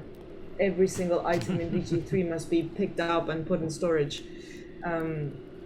Yeah, I think there's. I don't have the echo effect working today for some reason, but the voice might say, "It's clear enough that if you don't want to take it, you could copy it." You know, I'm really glad to have your feedback. You are a great boon. And she does kind of do exactly that, because that is clever. And once again, feels grateful to have been blessed with a companion and a voice to guide her through her life. And wonder Make how me an intelligence check with advantage. There's no such thing as. Oh, yeah, there is intelligence. I was like, that's not a skill I have. Also called roll flat d20s. Yeah. What? Okay. As you're transcribing this, something about it starts to not sit right with you. You have received an education. You know a couple of languages. These don't feel like words so much as it has a similarity to something you've perhaps used in the past at a different time in your life. This strikes you as perhaps being more of a cipher, where it isn't full language, but it is instead effectively a code where letters have been substituted. It doesn't feel like full words. Curious or incurious or... she will transcribe it all on a notebook and keep it. And I'm sorry for a to later say, time. Gija, that when you crack that code, Siri will crack that code. Are you kidding? You have homework. I'm okay. Oh dear. Come on, That's Gita. exciting. You're more intelligent than the average commoner, which is how intelligent Sire is. Is Gija more intelligent than the average comer? I think so. It's as long as it doesn't involve math.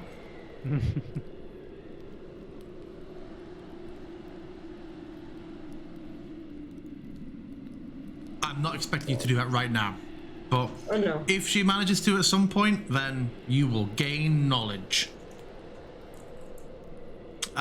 Yeah, so what are the others doing? You say Atticus wants to take first watch? Yeah.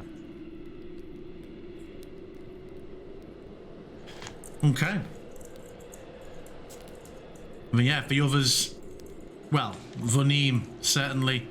There's more bedrolls here than the full tent we have in this image, but she pulls up her sleeping bag and gets into it. There's no furs in hers, and she's like, it's for comfort, yes, of course, but obviously for cold, but yes. Do wake me if anything happens, yes? Of course. I don't mind taking the second watch if nobody else wants to. Well, I still have a bit of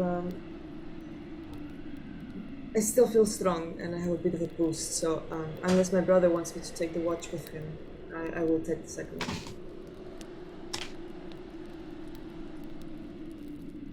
Okay. Just wake me up when you need me then, I suppose. Very well. Get some rest. Syrian, do you want to stay by yourself or could you use the company? Not Syrian, Athkatla, sorry. Huh? Do you want to take it by yourself or? If you're going to be up anyway, you go first, but make sure that you are, keeping watch and not just reading your books. Mm-hmm. Good.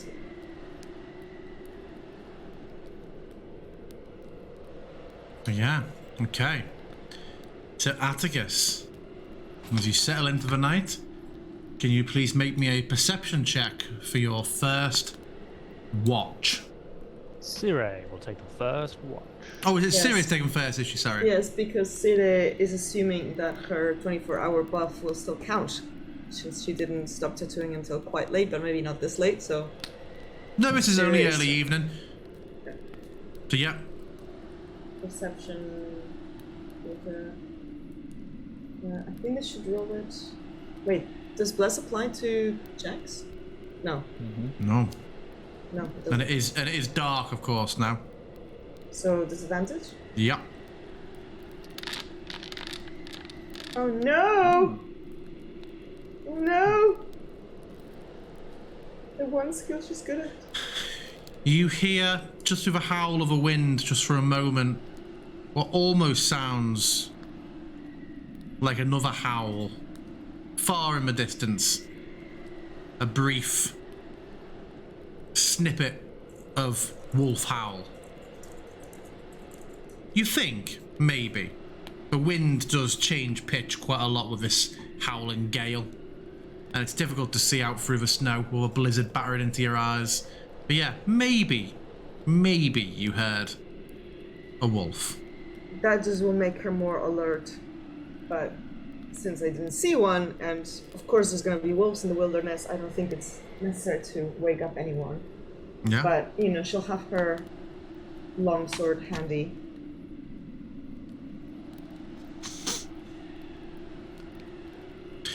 Atticus, Mm-hmm. you're sleeping at this time, yeah? Yes.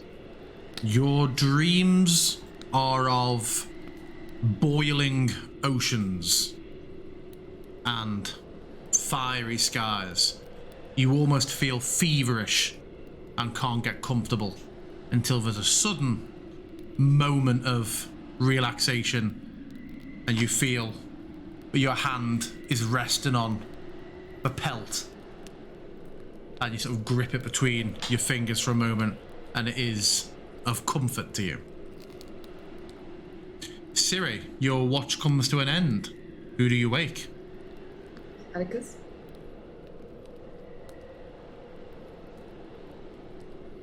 Eventful watch. I heard some wolves. Not that's surprising considering where we are. Just keep an eye out. Keep the line. I'll keep an eye out. Get some rest. You be careful. Shout if you need me. Of course.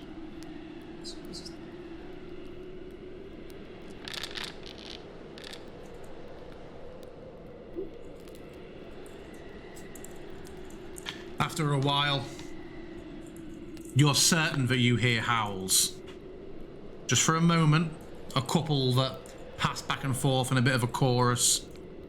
You still feel a little feverish from the dream, and you find that you keep sort of tensing your hand as if you're trying to grab onto that pelt again. It was comforting for you.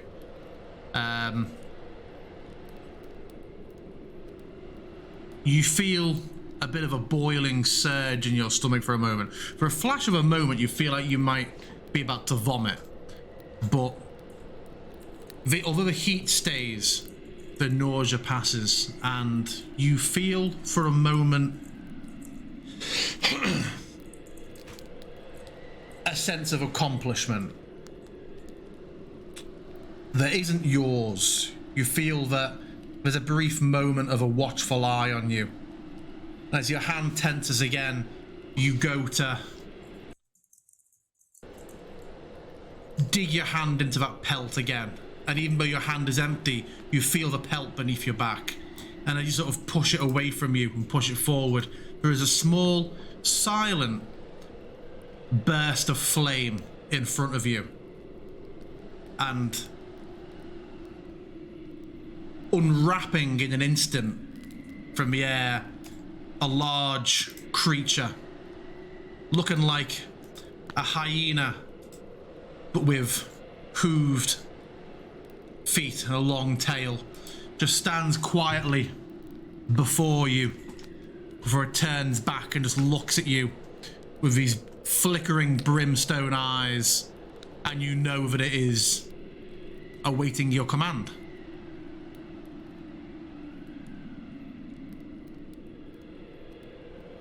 And you know that this is a gift.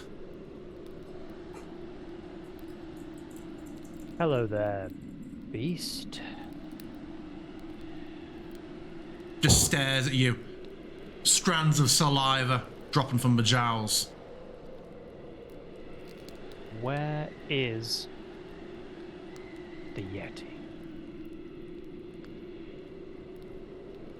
She continues regarding you. Find the Yeti.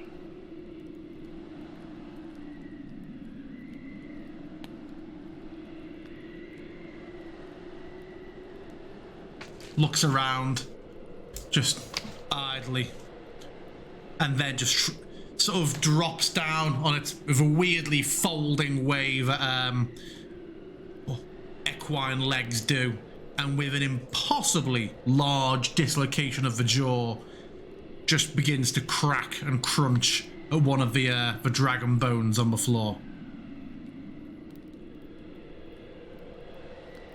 If you can bite off a piece of that dragon bone, I want to keep a piece. It looks at you for a moment and just...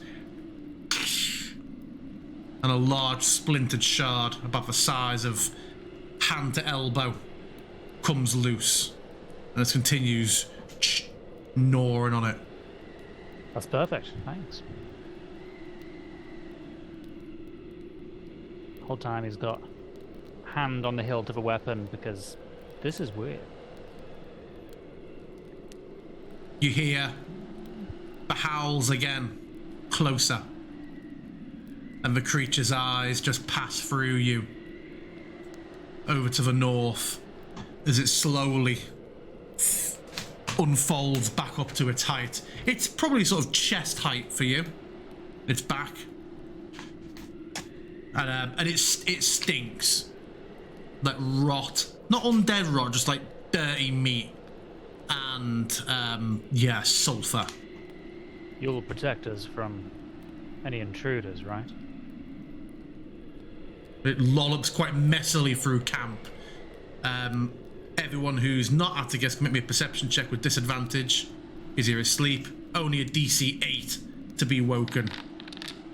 As it comes skittering through, and you just see Obsidian, this large creature, lolloping quite slowly through your camp, scatters a bit of the campfire with its tail. Siri remains asleep, but anyone who's awake can just shove her. And yeah, Obsidian, you also hear a group of wolf howls. And Obsidian close will by. immediately rise. As he rises, he will look out to who else is awake and already be on alert. What is... Atticus seems to be... Oh, and... Okay. Yeah, seeing that others are stirring as well, he will remain... Yeah, calm. everyone's here. And at this point, a way out on the frosty lake, you see a pair of yellow eyes, and then another, and eventually you count 8, 10, 12 pairs of eyes. One standing slightly larger than the others, and the howls turn more into the agitated yips and snarls of a pack of wolves. The largest of the eyes takes a few steps towards you, lowering slightly as what's clearly the leader lowers its head. Just as it enters the distance of the campfire, there's a sudden movement and an explosion from under the ice as the wolf disappears in the maw of a huge creature that goes. You hear screams and chatters as the wolves go running away, as this giant ice toad emerges and drags itself out, just swallowing what remains of this wolf before it turns its eye on you all. Can you all please roll initiative?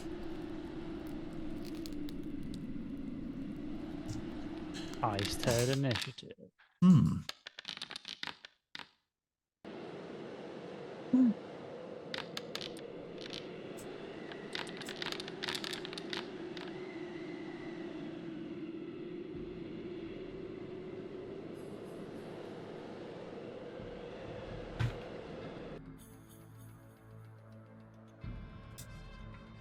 going to turn the windy volume down slightly. Okay. Oh.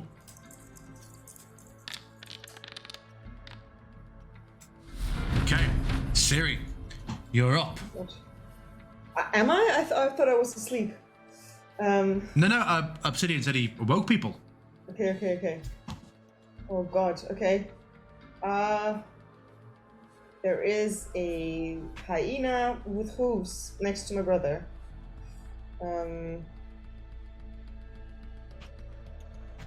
Does this creature look like is it looking at us? Is it looking at the frog? It's looking at the frog. Okay, well then you know. Then I'm gonna Hunter's Mark the frog. That's what I'm gonna do. So I wasn't awaiting combat, so no. Okay. So first things first, Hunter Mark on the fork. Which I don't think is a save or anything. No. Happens. Okay, so you have been Hunter's Marked. DM, all my spells are gone. Oh, gone. Yeah. What did you do?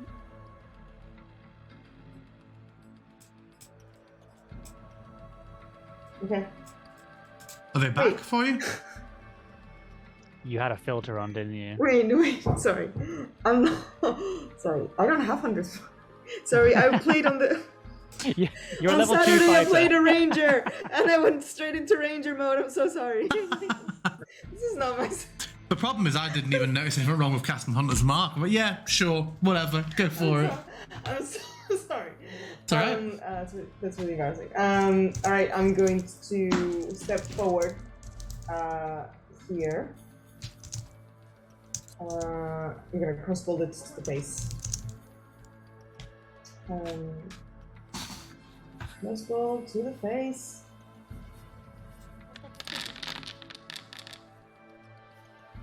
Hits. That hits. 7 points of damage. Okay. That's it.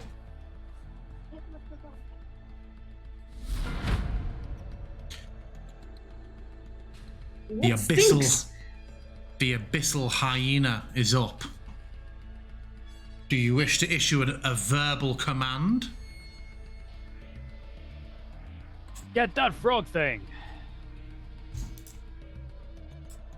The creature looks at you for a moment before charging over.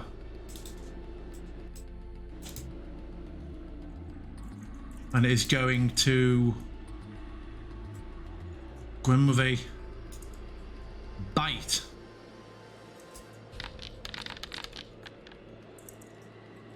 Which hits. This huge jaw just wraps around the arm of the toad and almost rags it for a few moments to the point where it almost seems like the arm will come off, but it lets go and readies for another attack. Vonim sort of looks frantic, steps out, eyes rapidly dart around, appraising the situation. She's like,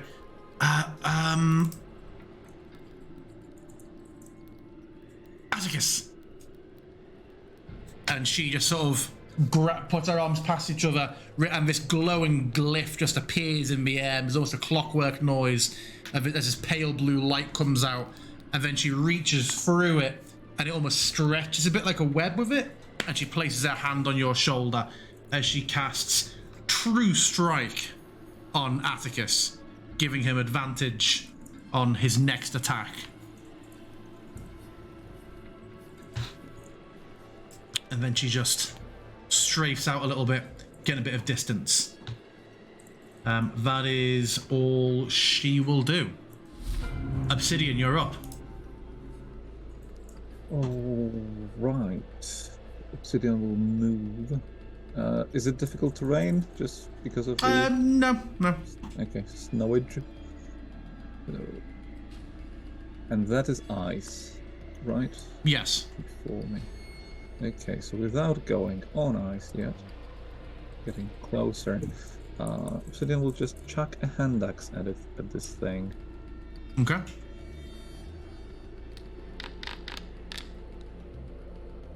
That hits. Ooh, So nice. Nice round 10. Okay. Anything else from you? No, that will be all. Sort of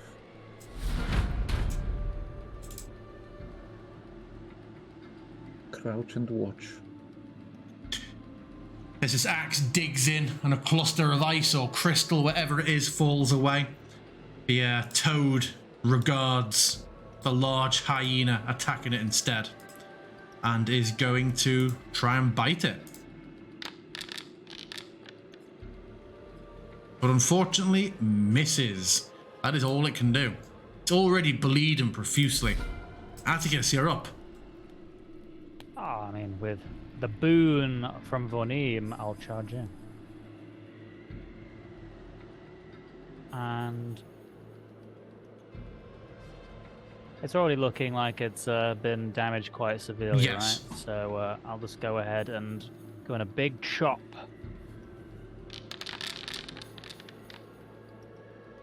$22 hits.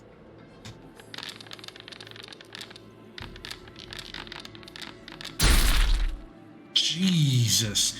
You, for a fleeting moment, think you've killed it. Like the sword comes down and its legs, all four legs, just splay as it heavily bodies into the floor, and the head almost looks like it's about to come loose. But then there's a moment where just and gets to rise back up, and you realise that you have all but killed it, but there's still a spark of life. Well, in that case, I will take my greatsword and strike it with the pommel. And I will use my inspiration to make sure this doesn't miss. Famous last words. That hits. Tell me how you kill it.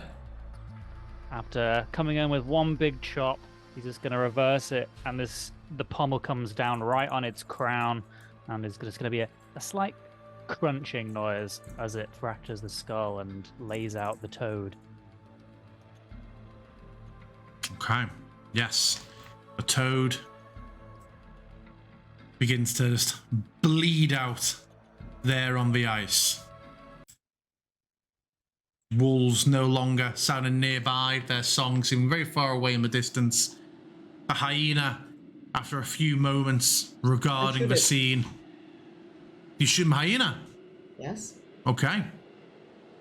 I have ended combat, but absolutely.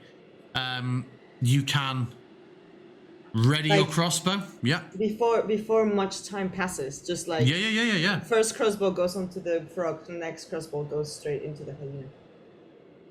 Zure, it's on our side.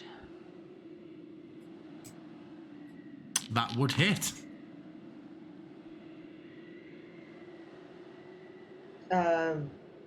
Yeah, that goes deep into the side.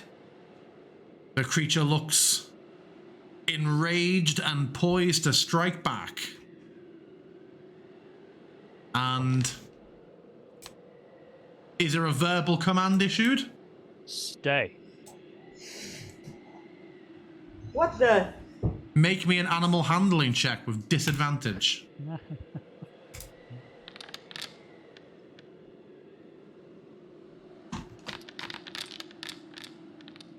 Oh!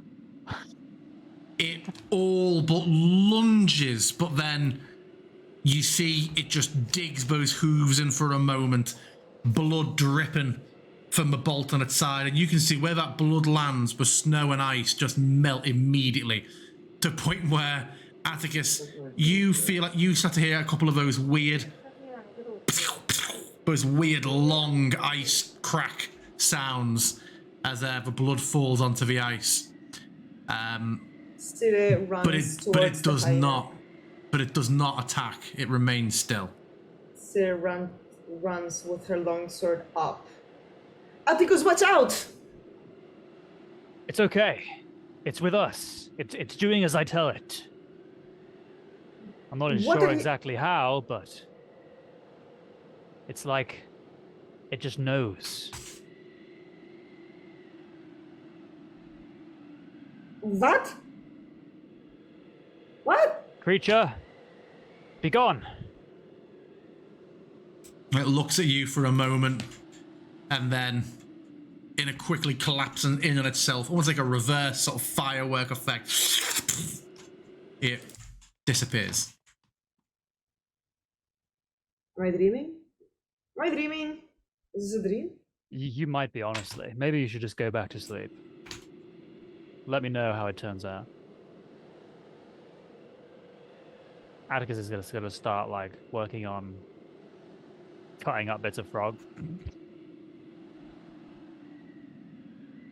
I will tell you at the start of next session what you managed to cultivate from it.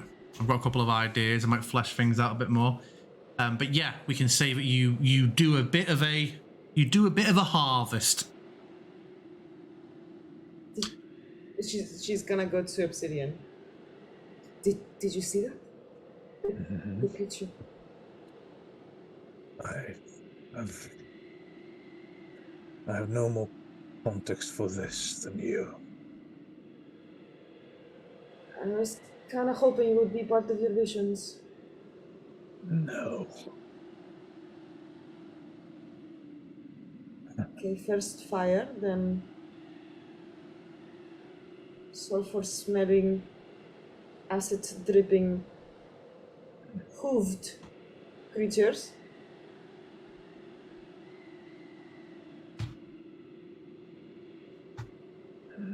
She goes to Atticus. You need to start talking to me. I'm kind of in the middle of butchering an ice toad right now. I am very much in the middle of not giving a flying fuck.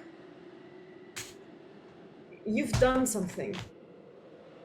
I just put to rest this ice toad. Did you see how well I hit it? It was amazing. It was fantastic, but there's fire manifesting from your hands. There are creatures manifesting from thin air obeying your commands. Do not take me for a fool. You have all sorts of fancy abilities. Just now that it turns out that I can do something too, and this is the attitude I get, I think you're just jealous. I was born with my abilities. These are new. What have you done to gain them? I don't know, maybe I've just reached a new phase in my life. Because look at me. Have you talked to anyone? Promised something? Make a binding pact for these powers? These powers are all me.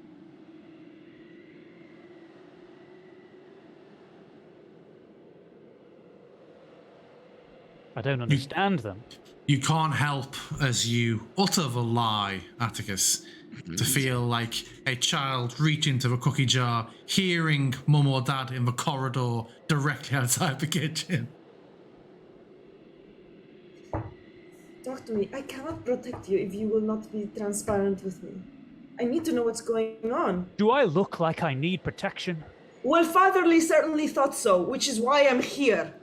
It's why he sent me here, to watch over you.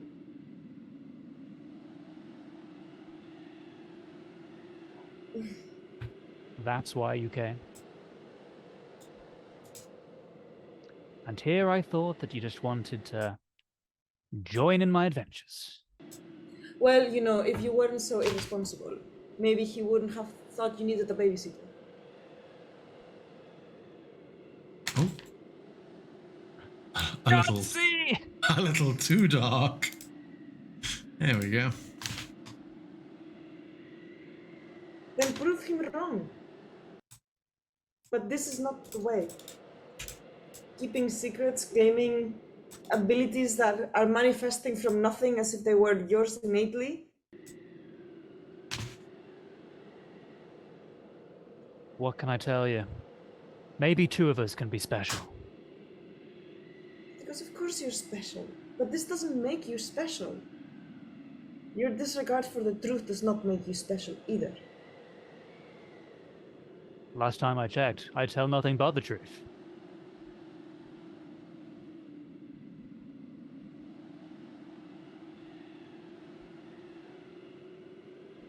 That you can stand there and say those things straight to my face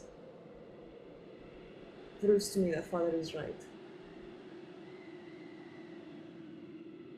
Oranim, do you know anything of these creatures?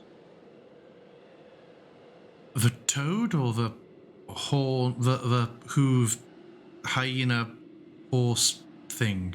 Good point. Both. The frost toads are fairly rare, but ambush predators that lurk beneath frozen bodies of water, unsurprisingly, or bury themselves in snowdrifts. Normally they hunt deer. This one must have been particularly hungry. Important bit. Are they solitary in nature? Yes. They will eat anything they can fit into their mouths, including other toads. I know their insides are brittle and frigid. Those spikes of ice all over them do nothing to deter each other from eating them. As to the other thing, I haven't the foggiest.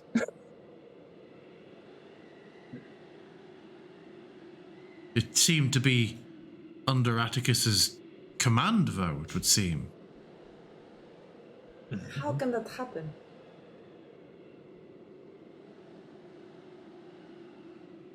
As easily as one can be born with any powers. Have you bonded with any artifacts recently? Only this ring of poison resistance. It would seem unlikely. Have you been studying any conjuration arts? I was never really much one for book learning and studying, to be honest. I've read a couple, of course, but, you know. Have you recently granted aid to an Athriti or a Cambion or a red dragon or a devil? Not to my knowledge. Then something to keep an eye on in case it transpires again? I felt this weird connection with it. I mean, it was hideous, but I still sort of felt an ownership over it. I feel like I could call one back if needed. Something to keep in mind in dire straits, but not to be considered recklessly, perhaps? I mean, it smelled pretty poor, so I don't really want to have to spend much time with one if we can avoid it.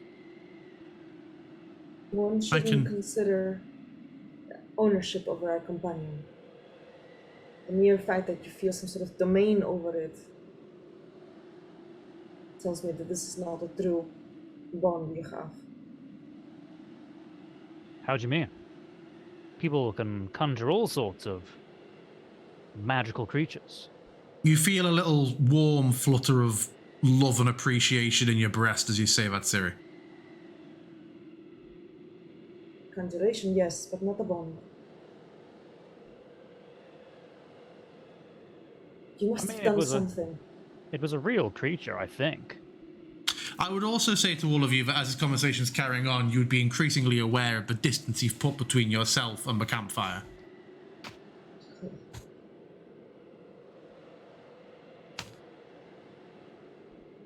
Is there any chance a frog could break from the ice underneath this camp? Or was that particular ice sheet more brittle than where we are standing?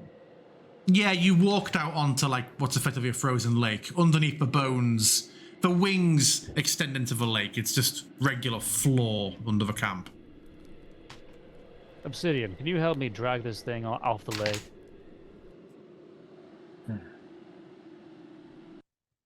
Perfect. Now let's see what I can harvest off this bad boy. Yeah, and I'm happy for the next session to pick up with the continuation of this debate. We'll pick up real time here, so if people want to keep talking, they can. If people just want to get to their night's rest and pick back up, they also can. But yeah, that's where... I think to just leave it, see the will. Clearly she's not getting... She's shuts down communication. So no more communication with herself. Okay. Then yeah, we will wrap things up there. And we will be back this time next week for a continuation of our Yuletide shenanigans. So yeah, catch you next time. Bye. Bye.